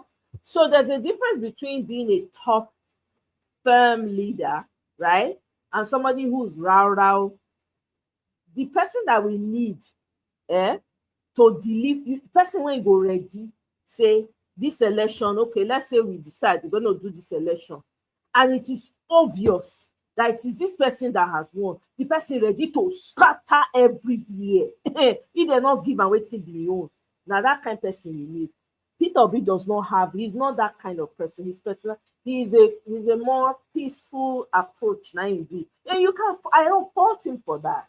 I don't. That's who he is. That's his approach. That's how he wants to work his own, right? But for this Nigeria, where everybody is in the pocket of one man, we need somebody that's ready to, you go just say, you know, as small children, when they play, all these babies, when they play, you give them food. By the time you walk out, go inside, come back, they don't scatter the food for everywhere. The food, their hair, they everywhere. Now that kind of person we need. This time around. Sid, come and tell us which FGC you go. Una shakara too much. Mark, did you go to FGC as well? OBJ tried to sort things out with the Puta panel, but it was more like white. I beg that Puta panel, no, they're not doing well. I'm sorry to say that Puta panel went long video, like 100 hours. They all they talk, maybe they even say they talk. You know, in Nigeria, all these people when they go school, and so they go all they talk, they speak English, they talk. I beg you, there's a way you reorganize this kind of thing. I don't know. I want a fan of that Puta panel, even though a lot of people came out and said, even that people still see there was still some type of division and protection for my people, your people, all those kind of things. Nigeria, there's a long way to go, man. The country has a long way to go. Even England and Ireland had to come to a round table. Exactly. If that doesn't happen, Nigeria cannot move forward. It's not a curse. It's just what it is. They've already what's it called? They've already gone against some laws of the universe. You understand? And you know, the universe has its laws already that's already structured. So no matter what you do, if you like, go to church from now till their kingdom come. Say all your prayers, be good, go to church every Sunday. Nature already, the universe already has its laws set in motion. You do anyhow, those laws will take effect. It's the same way. Nigeria has done so many things that have gone against the universal laws. Until that is resolved, it will be as if you're just going round in circles, not moving forward, not going backwards. You're just going round in circles. Matter of fact, we're going round in circles and moving back now. That's how bad it has gotten. This is how the laws of the universe is dealing with Nigeria. You know, if I were to pretend like the man that's there right now, right? The man who snatched it, grabbed it, and ran away with it, that's there right now. If I were to pretend for a minute and say, okay, well, regardless of how he got there, you know, maybe he starts to do things the right. You know, it could be possible that he came in the way he came, but when he came in, he decided to do right. You know, that's also a possibility, right? Like him, hate him. I don't even regard him. I don't even mention his name. But assuming he came and he was doing the right things, trust me, we won't be having this conversation. But even though he had the best interest at heart, because those laws are already in operation, he cannot achieve it. Look at the people around him, first and foremost, right? He didn't even make any effort to select the best people, the best of the best. He didn't even make any effort to do that. He chose to surround himself by the same thieves, right? By people who can even steal more and be cold-hearted and do what they want, do what he wants them to do. That kind of society cannot move forward. Now, there used to be braggadocious people, seed people, FGC. Now I know, now, okay, now FGC. That's how they used to brag. I had friends that went to FGC. Now, they used to carry their shoulder high, like peacock. We know now, that time, you say, what's to go to FGC? They can't do their math one kind. I remember. I can't forget. I know there was this class warfare with FGC and others, but at the end, everything levels out. It was meant to be a merry thing. Yeah, you're right, Sid.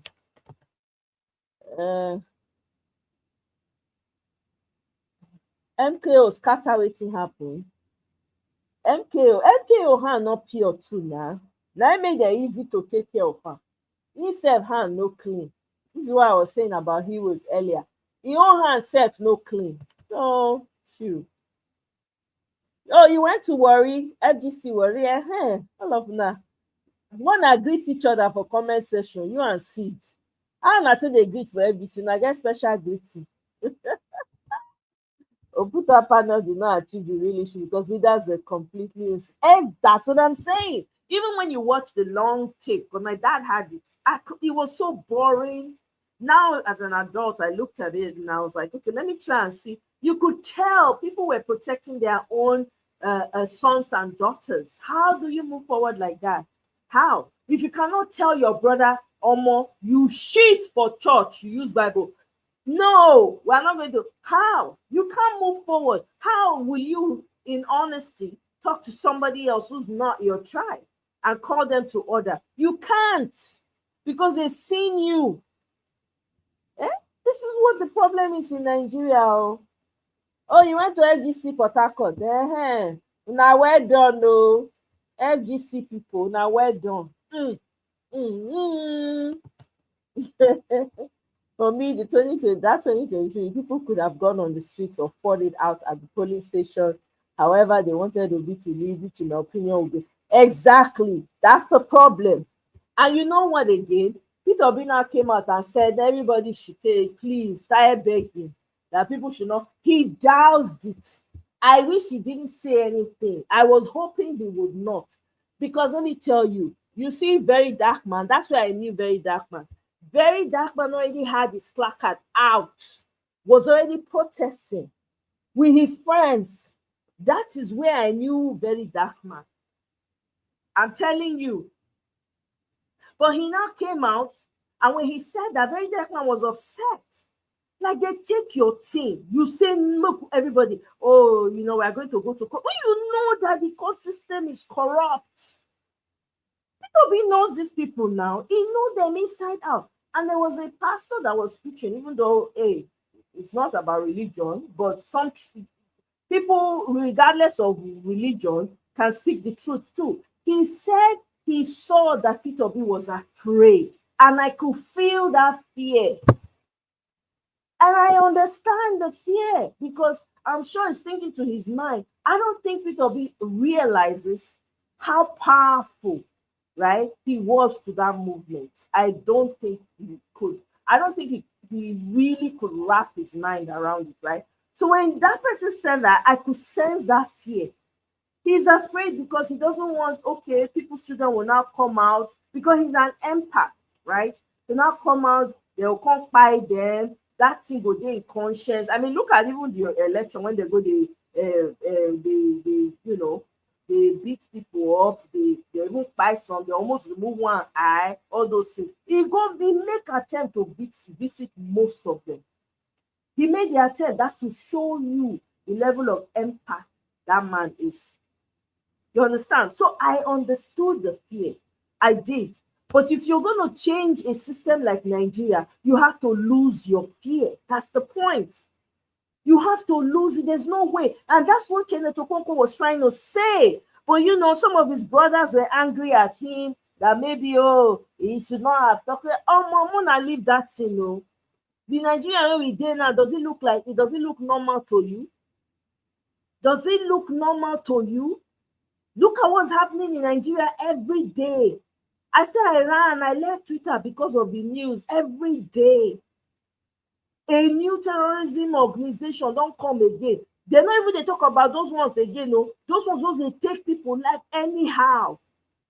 They still they marry children, 2, 3-year-old, 5-year-old. Nobody fit do anything about that. The person when go fit scatter that place now in Nigeria need. You see all this agitation when they go on so this one, that one. If the person when he head they hot, I'm telling you, agitation go just naturally go just fizzle out.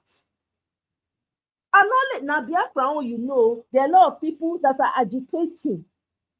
There are a lot of subgroups that are agitating. Look, I don't know. Nigeria is not going anywhere. I'm sorry, guys, to burst your bubble. I like to be positive, you know, but in this instance, nah. The sins of Nigeria is too much. The injustice. I'm sure if you look back on your own growing up in Nigeria and how you came up, you will see the injustice. I started seeing, I look back and I was like, oh my God. You suffered injustice in Nigeria. I have. In university, for instance, you want to go and sign paper in the university office. They go line up. Oh, now people when will come they from back, they squeeze money enter their hand, now they go pay attention to.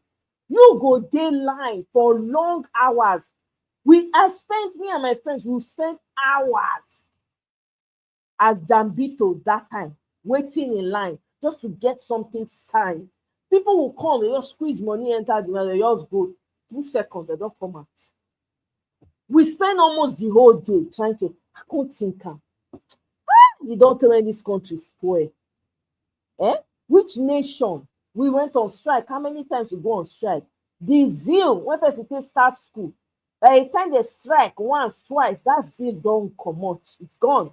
Because now you're going to see, you're like, let me just get out of school. I don't care. Even if not third class, now I just come out. I'm tired. During that period, a lot of my friends took off. The ones who could afford it, who had access, they traveled out to go and finish their first degree. That's what they did. I know somebody who during then when I was in university, when they strike, the first strike, the girl uncle just package her, come on, she just come America, she joined the army, finished with the army, went to college, did her degree, she do her degree, first degree, do her masters. She finished 2 masters plus degree before me I graduate. Think about it. I beg you. I'm not surprised with T-Pain. Anything they to surprise. There's nothing to shock me with T-Pain. Hey, Mr. Mazi, welcome. Oh, greetings to you, especially. Happy Friday. Someone that's already proposing 47 trillion. Wow. I forgot to even mention that one. Not true. He's proposing 47 trillion budget for 2025. Mona answer wetin wan take 27 trillion do, 47 trillion do. Mona any answer. Okay. The one when he don't take this year, we not see wetin he take and do. If they come and they say he was able to bring 30 billion, he was able to bring 30 billion investors to Nigeria. Now I can see where the investors, where they, I saw it somewhere. Yeah, it did. It was somebody's channel on YouTube. I beg. Obi was just diplomatic when he said people should stay calm. He knew the citizens were already given. No.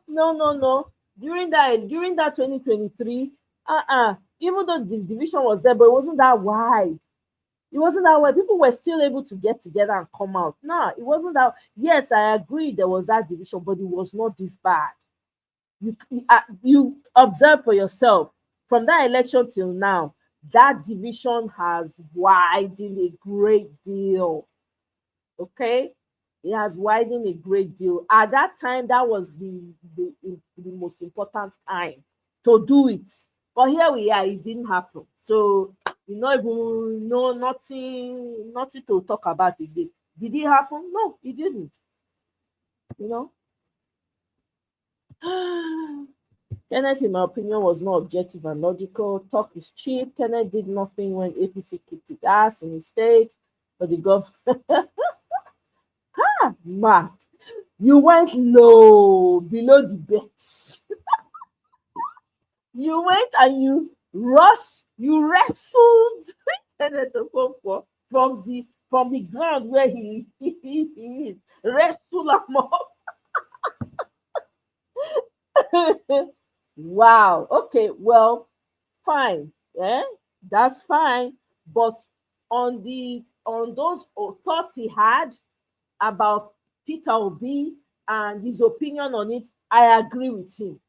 I don't know whether it was APC, they kicked his ass. Well, that's on him. That's his problem. But you see that opinion, I agreed with him. And I'm not saying this to say to you guys know how I feel about Peter Obi, so I don't need to prove anything to anybody.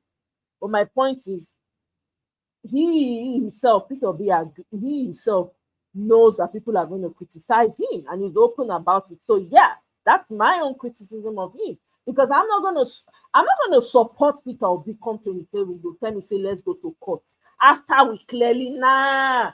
I'm not calm like Peter Obi. I'm sorry. We cannot all be like Peter Obi. I'm not fit. No. Do you know I'm still recovering from the trauma of 2023?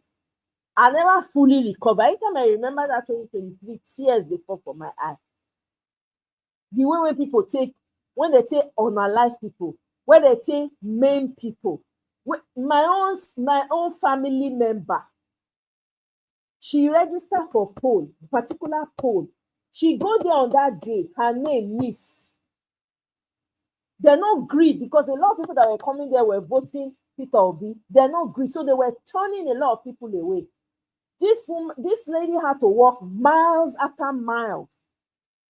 He was one of the Peter Obi supporters that had a car that was now coming to take people to go and vote. And when they took her to the second polling unit, they said they lied to her again, right?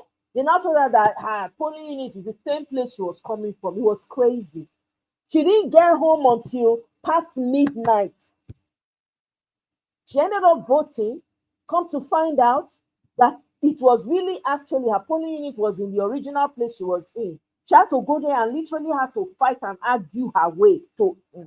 Oh my God. You need to hear stories. So, I better go. Exactly. Can you welcome? We ran 3 budgets, nothing to show. Petrol is at people are now buying petrol at what? How much now? Is it 1,200, 1,200 or higher? Okay. Then dollar is now $1 to 1,700.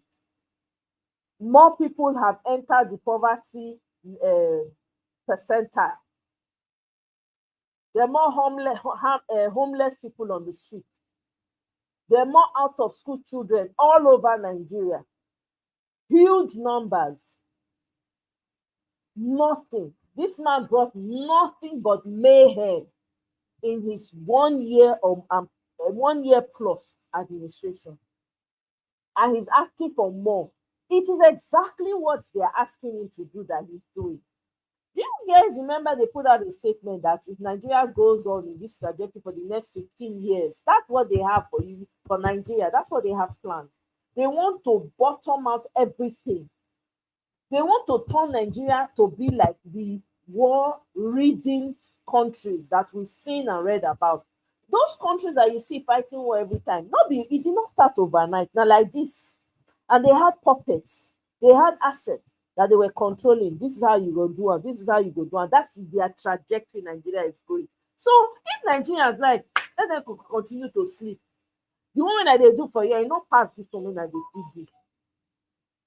You know go pass now. This same mouth when I think they talk now go still take talk. You know, I don't feel do pass like this.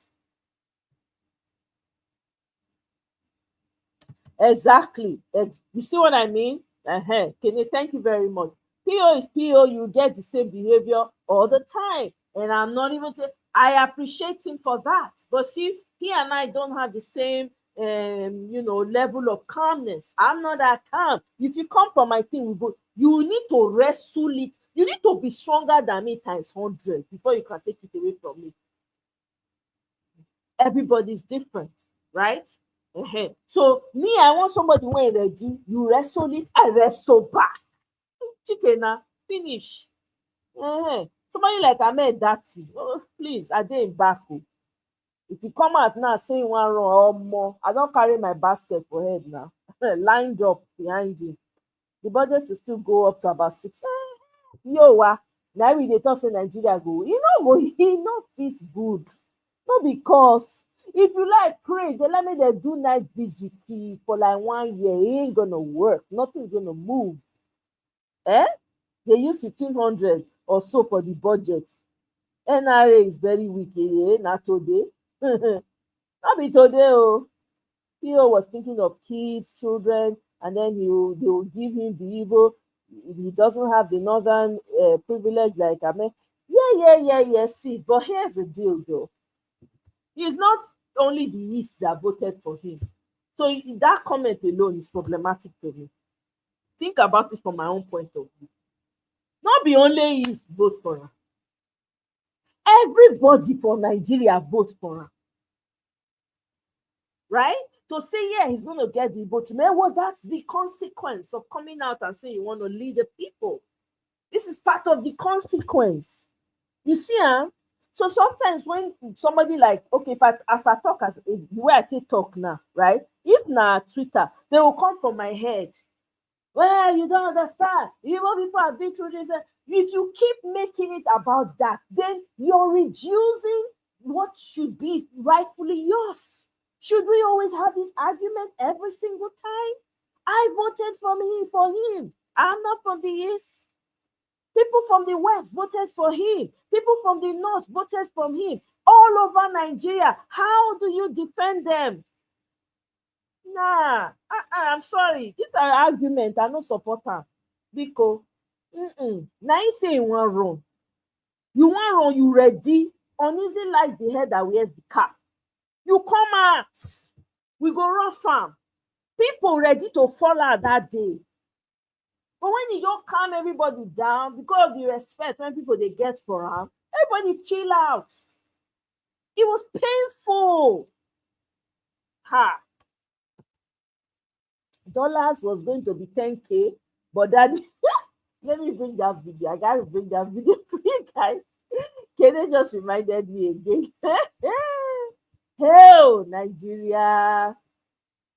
Hell, also.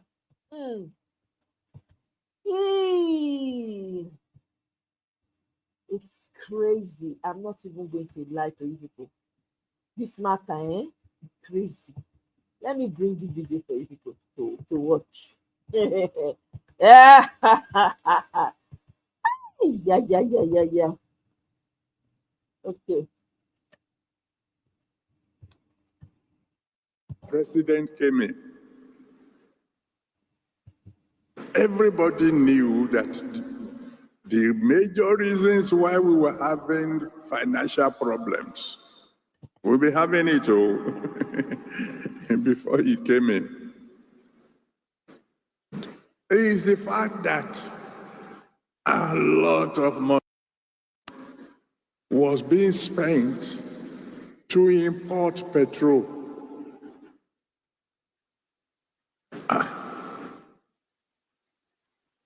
How can we be importing petrol where we have this in abundance here?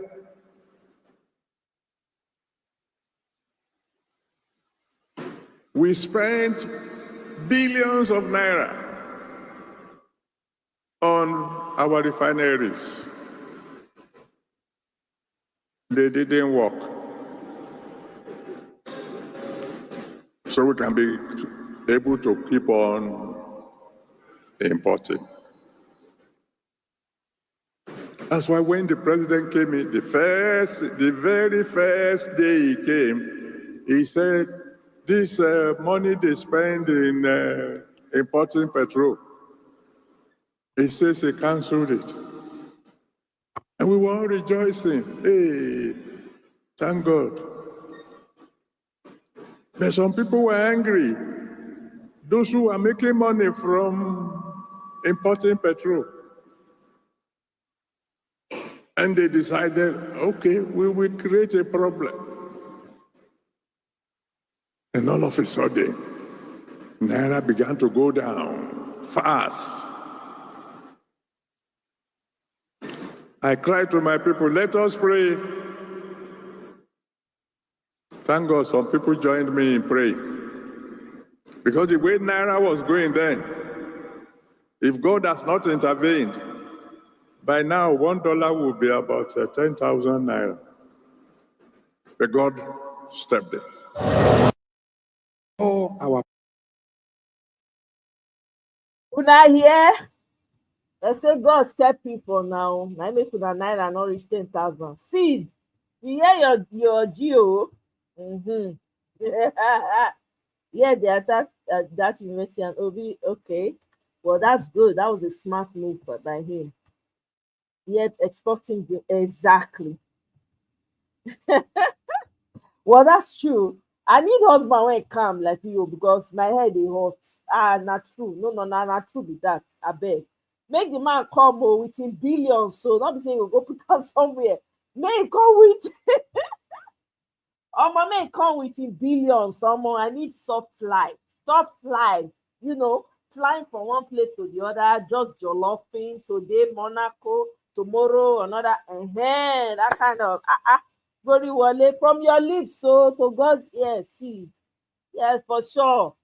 I agree with you. Everybody, two people not feel the hot at the same time. That's not true. You mean you leave your daddy? Okay, we don't leave her now, but advise your daddy. Not be by force to come out to talk. More na advice on her daddy. I beg. You don't reach time for her to retire. We need strong revolutionary people to replace her. Because this one when they do so, I'm not sure anybody send them. E don become the real arm. Everybody dey doubt say whether na arm of APC. Now e don prove say e be another arm of APC o. I hope say you know your daddy Gio. Hey Mark, you say you did not go low, just fast. Kenneth is not a well, that's your personal opinion of him, right? But for me, I'm referencing his opinion about the specific 2023 election and what the expectation was. On that, I support him. Everything else, I don't know. I don't know about his personal runnings. I don't know much about his history in APC. I never bothered to learn about it when he joined the LP, so I don't see any reason why I should now. So that's it. That is a better soldier and understood the scores. I believe in my opinion. Maybe my fight. Sorry, I cannot take that risk. Not be might. We know. Can I remember specifically somebody asked Peter Obi that question on the campaign trail. What if with these people that are crazy, you know how they are? What if you win the election and they don't give it to you? That person was very direct and succinct in asking that question. You know what Peter Obi said? He said, you do your part. Right? So we had hope. Here we are. So I beg, Mark Eneli, like I said, it doesn't diminish the respect and the faith I have in Peter Obi, right? Maybe if you develop that, get that attitude now, to maybe that side of him when we not see, don't show, you can't see, I really put out to action. Why not? It even go sweet for me pass now, saying Peter Obi, because the man cannot lie. Now he get the transformational vision for Nigeria.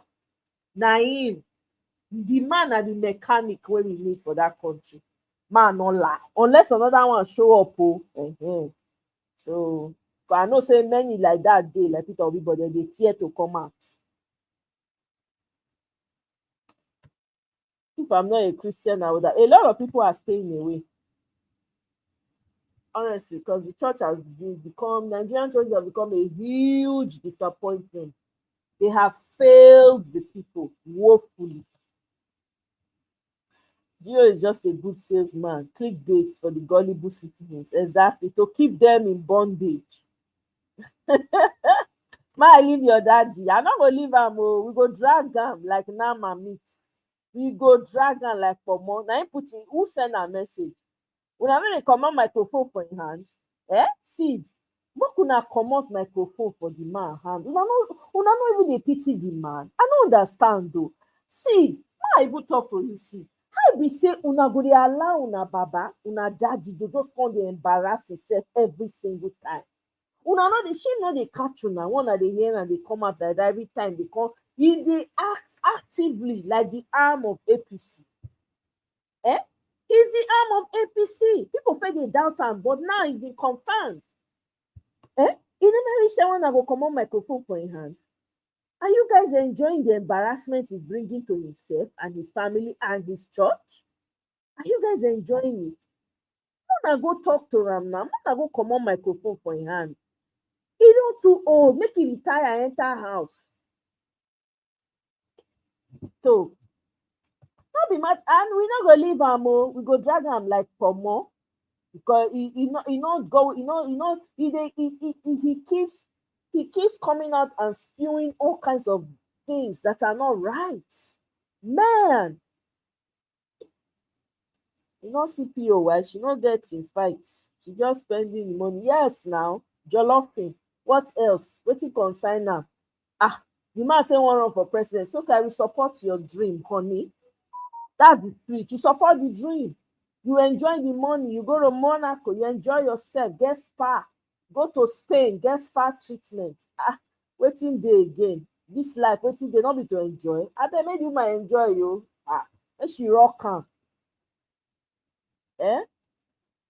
Exactly. He did his part. That's his part. It's not the people's part. He did his part by fighting in court. Yes.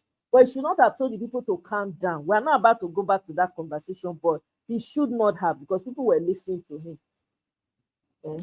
So Tinubu has deep relationship with Gio, so not support. Exactly. So when I thought so on our church that the arm of APC, seed, what are you going to do? What are you guys going to do about this PO's thing? About Gio making this comment. I really want to know, Sid, what is the solution to this problem? Being that he's your Gio and you people don't want us to talk about him, what is the solution? What do you suggest? How do you approach this? What are you going to say to your Gio? How are you going to pass the message across to let him know that he should please stop putting the church, embarrassing his name and the church? That is embarrassing his followers, his parishioners. His son took a contract in Kano State and disappeared with funds. Wow. I'm not sure he knows God according to the Christian teaching. Can you imagine? Sid, what do you have to say to that? Your daddy Gio's son took contract in Kano State and disappeared with the funds. Sid, what do you have to say to that? That's your Gio's son right there. So somehow it's still a Gio to you. The son is also a Gio. What do you have to say to that? No, I know maybe if you were here earlier, right? Okay, Mark, you were here earlier now. I said na me be PO, may not bother this 2027, may just sit him out. There's no need. Because there's no amount of court that's going to give him the mandate. It's not going to work. We are not America. You know, see, as America, they can't vote when they vote out Biden. It was like a middle finger to Democrats. You see how people take come out. I say where I go to vote, that they thank me. They had water, they had snacks. As they enter, they go, they ask you, how are you? Thank you for voting. Thank you for participating. Thank you for coming. Now, so every person that was in the polling unit, okay? When I don't know if they come, person don't rush, come with me. Oh, what are you trying to do? What do you need? Oh, everything when I need, now they give me. They made me very comfortable. People voted in anger. Can that happen in Nigeria? No. So for me, my own opinion, no, but how many things I know? I don't know much. But my own opinion be say PO should go and enjoy his wife, enjoy his money and his family. Nigeria needs a crazy person. PO is not that crazy. He is a man of peace. If he participates in this election again, he's going to say we are going to go to court. Which court? Court that this man has bought, court that he has strategically positioned the CGN and all the others, that when the push comes to shove, the woman they pretend to they work now, they fire people when they lie about their age. When you go reach time now for her to do the necessary work, when you go ensure say our vote counts, all of a sudden brain freeze go happen. You know, go do what you're supposed to do again. They'll come, they snatch ballots. They thought say if you are from this area, don't come out and vote. And you live in Abuja. If you are in this area and you live in if you live in Lagos, don't come out. Go back to your place. Go back to where you come from again. You think that I want to go through that again? No, I don't want to go through that again. You know? So Peter Obi should really go and enjoy his wife. Now, am I the one that's going to tell him what to do? No, I'm not. Right? Will people support him if he comes out? Absolutely. Because people believe in him. I believe in him. I am more of, I don't want, you know, he doesn't have the madness that these people have. He's not just that kind of person. So I don't expect him to act out of character. Okay? If you look at Nigeria, the kind of leadership that Nigeria needs somebody who's hot-headed, who can match these people energy for energy. Unfortunately, you cannot do pele, you cannot beg you cannot go to court. Or look at all the people that they strategically placed in the courts. Look at the military. Look at the police. Who can you point to? Where in the system can you point to say, okay, these people are going to do the right thing? Nowhere. All the structures are in the pockets of one man. Make it make sense. And then you will not drag people out again. 2027, they will go and vote. Then you not say you will not say you want to go to court. No, it's not going to happen. I have said it before. I don't see an election in 2027. I wish Nigerians would wake up and do the needful. We shouldn't even be talking about an election. There's no point because they have bastardized the system. It's not working anymore. Everything don't kaput for Nigeria. Una no say police now don't turn to broad day armed robbers for Nigeria. They got somebody, took the person to his ATM machine, cleared his account, cleared the money the guy had in his hand. The guy had to go and report to another branch of police. They now arrested those other police. There's no difference between them and armed robbers. That system now you want. Look at the riots, the attempt that they've made with protests. How many people come out? 3 people here, 5 people there. Sometimes you see a group of people packed together in one corner. Nobody wants to, nobody is doing anything.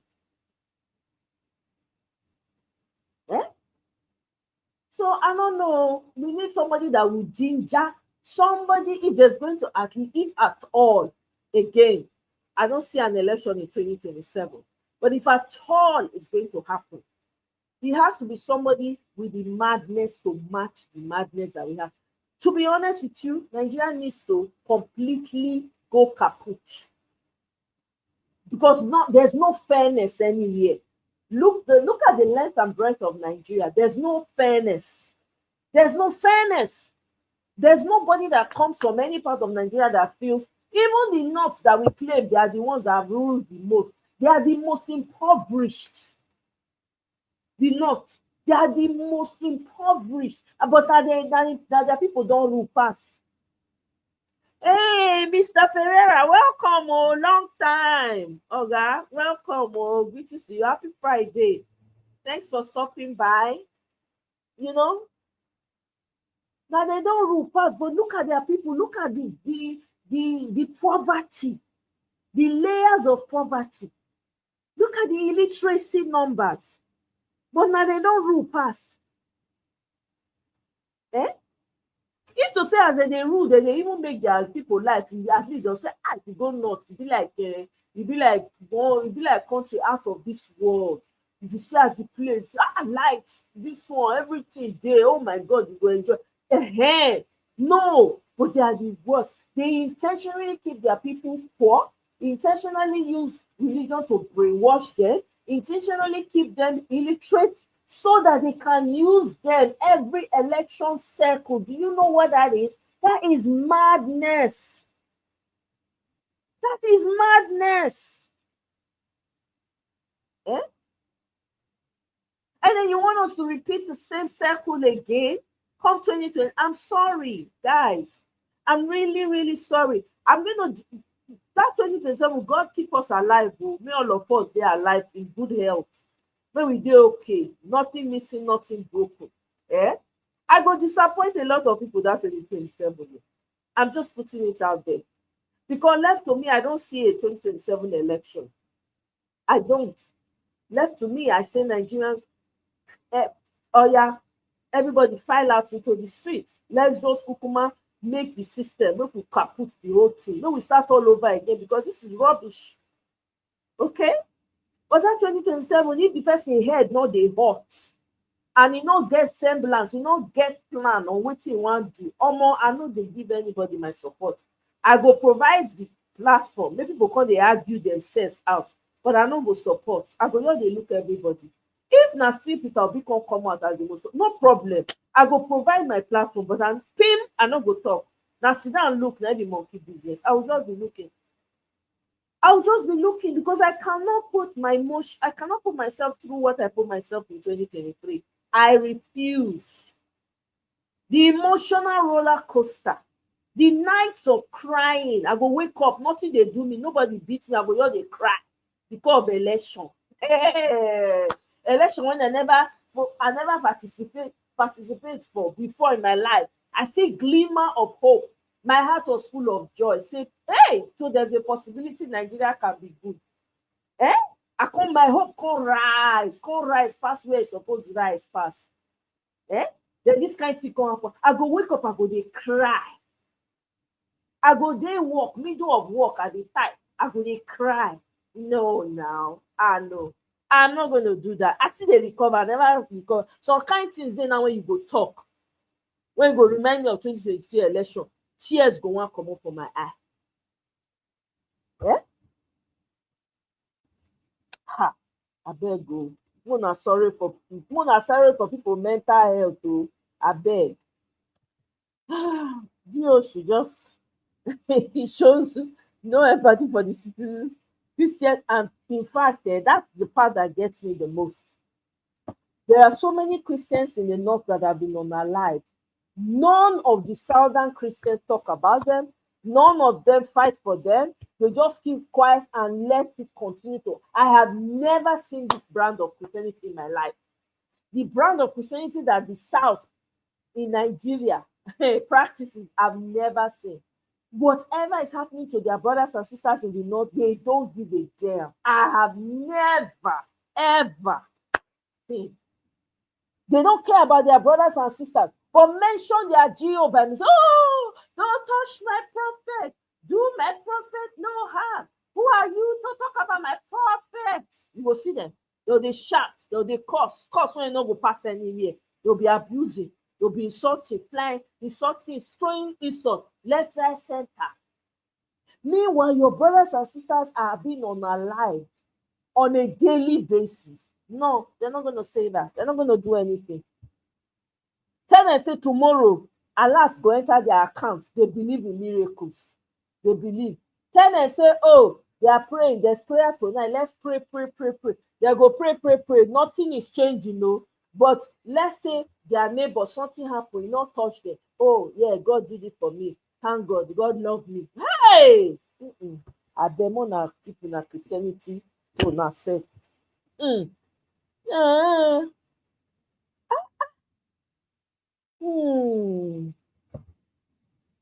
My people, I don't know. It's a travesty. Say we can't now like this, we can't be Nigerians can't be like people when they not get papa and mama. In fact, Nigerians be orphans. Yeah. When you don't have a functioning head, You don't have a functioning banks. Nothing they work. Everything don't kaput for Nigeria. That's tantamount to person when you get papa and mama. That's what it is. Even if you enter, God forbid now, something happened to a person for outside the country, as a citizen of Nigeria, your government is not coming to your help. Your government is not coming to your help. They go abandon you, you know, consign them. You know, consign anything when you see take. How many people they when they do domestic work for different for these Arab nations? One girl like that do video, she dey cry, say abeg make dem come help am comot, say the person wey she dey work for dey seize her passport, seize everything. Na hide she hide come do the video, she need help. E get another one I see, dem dey flog the living, dey tie that one leg, dey tie her like animal, like nama, dey flog am. Nigerian, there's nobody will come to save you. Shebi dem interview the woman wey dey in charge of diasporas, wetin be her name, Abike Dabiri. Una no see the kind interview wey she do. That one na normal interview. That one, does she strike you like somebody who has empathy? Does she strike you like somebody who cares about the people? Does she strike you as somebody who cares? Look at how the flippant way she was talking about it. Very, very quick to want to associate with the ones that were born here, has found some level of success. Very quick to want to associate. A lot of Nigerians are suffering all over the world. Where is your government? A functioning government, your citizen. You be even see wetin happen for which country was it? They were fighting some type of war. They were begging them to come and rescue Nigerians. Not be this man when get what say they call this man name? When you get what say they call him? I don't forget his name now. Abemona reminds me. The man when get air peace. Not be go they rescue Nigerians from all over the place. Rescue from South Africa. Rescue from this other Arab country where they think they do Nigerians anyhow. To the point where the boss, when they carry Nigerians, when they transport Nigerians from a particular location to the other, because government never pay the full money, the man drop Nigerians for desert.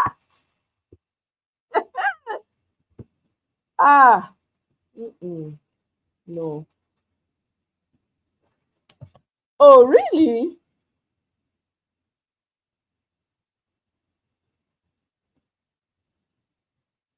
Oh, wow. I'm sorry.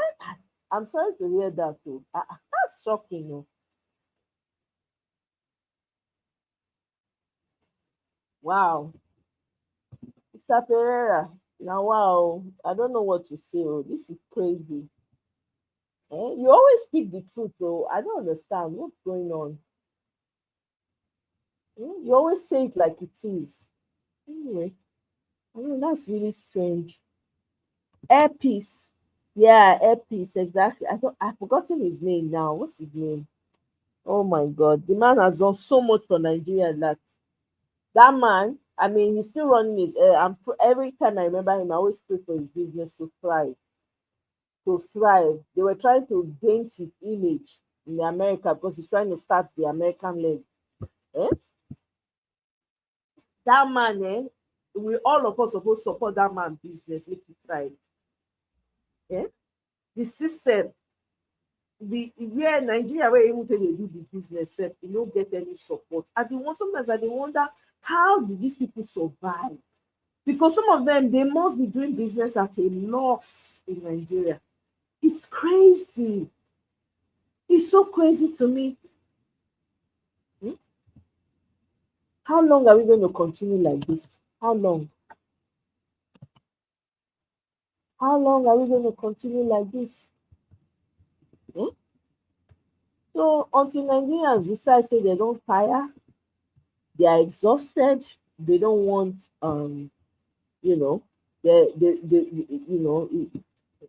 it has to be, if I perish. That's where it has to get to. Because the way it is, the government that is currently in Nigeria does not care about the ordinary citizens. It no concern them at all. You know, hear wetin na first lady talk. He say, "Muna take cue from the man when the soldier when he live in life. Make una behave, say if una behave like una life go better." Una not read that one. That soldier when they say pass away, I don't forget him. I don't know. I don't remember whether na general, be whatever he is in the army. Your first lady was saying na encouraging Nigerians to that if they are like him, that their lives will be better. I'm summarizing. No? We have a long way to go in Nigeria. I kid you not. We have a long way to go. There's no way around it. It's either a total and complete utter shutdown of the whole place so that the needed cleaning needs to take place, or that's it. It's over. We can't continue like this. The sad part is you have children growing up in this dysfunction. How are they going to have a normal, how are they going to see the world through that lens? That's the question I have. Like, how will they see the world through that lens? The system is totally balkanized. Nothing works in Nigeria. Nothing. Electricity, zero. Roads, zero. Water, zero. Security, zero. The important things that makes a society run smoothly, zero. Even the roads that are there, instead of them to fix the roads, they rather go and build new ones. I've never seen a people like that before. Eh?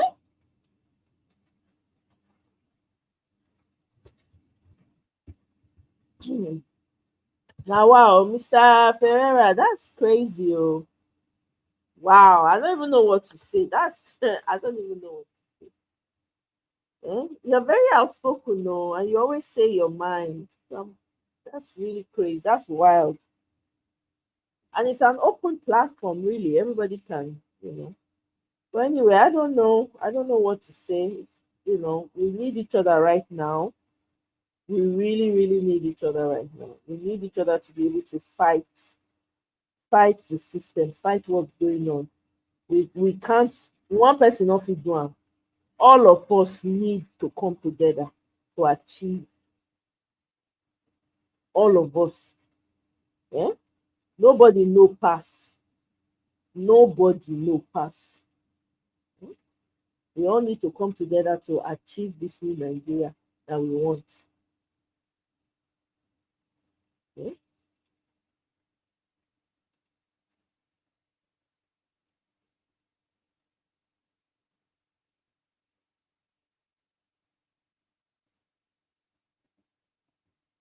We need each other. Oh.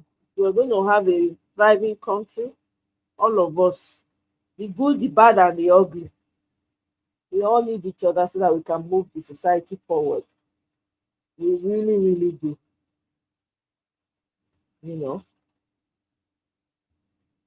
So, I don't know. Guys, I don't rant my rant finish. Oh. Make I leave una more na enjoy the rest of una Friday. I know say some of una dey ready to go boogie down. Hey, una wan go down. I hear say Whiskey don come out with new music. They say the music, the leg, say they make leg pain person. Yeah? Whiskey don't come out with new. Who else? A few people came out. And I don't really know them like that, but I know of Whiskey. Oh, they come out with one music, and then Davido and the rest of them. So, Mona, I enjoy you. I appreciate. I see. Thank you. Oh. Thank you very much for joining me. Oh. Yeah, no, you're right, Mr. Ferreira. The elites are a huge part of Nigerians' problem. Unfortunately, it's a massive problem. Oh. I don't know. It's really crazy. Every sector in Nigeria, every aspect, every corner you turn in Nigeria is a problem. Unfortunately, everywhere you turn, even the citizens themselves are a problem to themselves because they don't like to tell each other the truth. Everybody wants to protect their own. They want to protect their own, regardless of what they are doing. They want to protect their own criminals. It's crazy. It's a shame. Until we are ready, we'll know what to do. Not true. Tyson and this guy, oh my God. I said I was going to come. When I say Tyson go fit win that fight. I dey fear to watch. I dey feel say, I don't know. I have a bad feeling about this fight. Thank you very much, Mr. Ferreira. I appreciate. Take care of you, and you know you're always welcome here. Sid, who you think say go win that fight? Tyson or the other guy? What's his name? Because the guy is bragging, he brag, they brag, not be small. And they use side eye. I say, hey, my heart, I can't take that fight. But Tyson is brutal, so I don't know. Who do you think is gonna win that fight, Sid?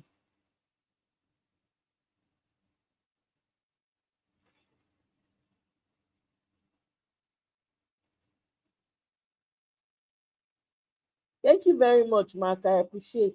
See that they wait for you. Who they watch this Tyson fight? I beg. Who not think they go win now? I won't know. I don't know what you not think. I was having a bad feeling about it when I saw it. Like, oh my God, no. Tyson is old. But man, the guy has stamina. Have you seen him practice? Have you seen his practice videos? My God, he's fierce. So, and you know, he also has an advantage in the sense that he has skills, right? That he has built over the years. Those things stay in you, in your subconscious. It will show up when he needs it. Yeah, his punches are devastating. But that young man is strong too. That man is strong, be like steel too. So I don't know. I bet may they not touch me, may they not touch my Tyson. No, I go cry, Eh? Mr. Ferreira, you say Tyson is old. Yeah, but Tyson is still fit. Have you seen his training videos? Hey. Oh, Coco Bioko. I see his training videos. I don't go lie. I fear. I say, yepa. This man still got it. Everybody has a plan until they get hit. Tyson. That's my man right there. I don't know. That young man, though, is tough. I'm not going to pretend. Exactly. Experience goes a long way. That's what I thought. Like, Tyson has the experience to match it, man. I don't know. It's kind of, I'm not settled about it. I'm kind of worried. I don't want anything to happen to Tyson, because he's still Tyson, and he still has those punches,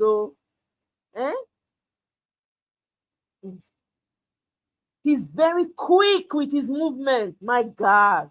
Tyson is quick. But that young man is also good. I mean, I've seen his videos too. His punches are something. They land, though. Okay. If he survives 3 rounds, he will win. Okay, we'll see. I bet we'll go talk about him because I'm interested. I'm vested. But my heart no go let me watch him because if anything, if the punch land one kind, I don't make anything happen to Tyson. That's my own. Yeah, and I feel so don't old, but I mean he still has those skills, and he still has that the speed. He still has that speed, Anyway, ma release you see that beg. We go update. We'll come talk this matter later.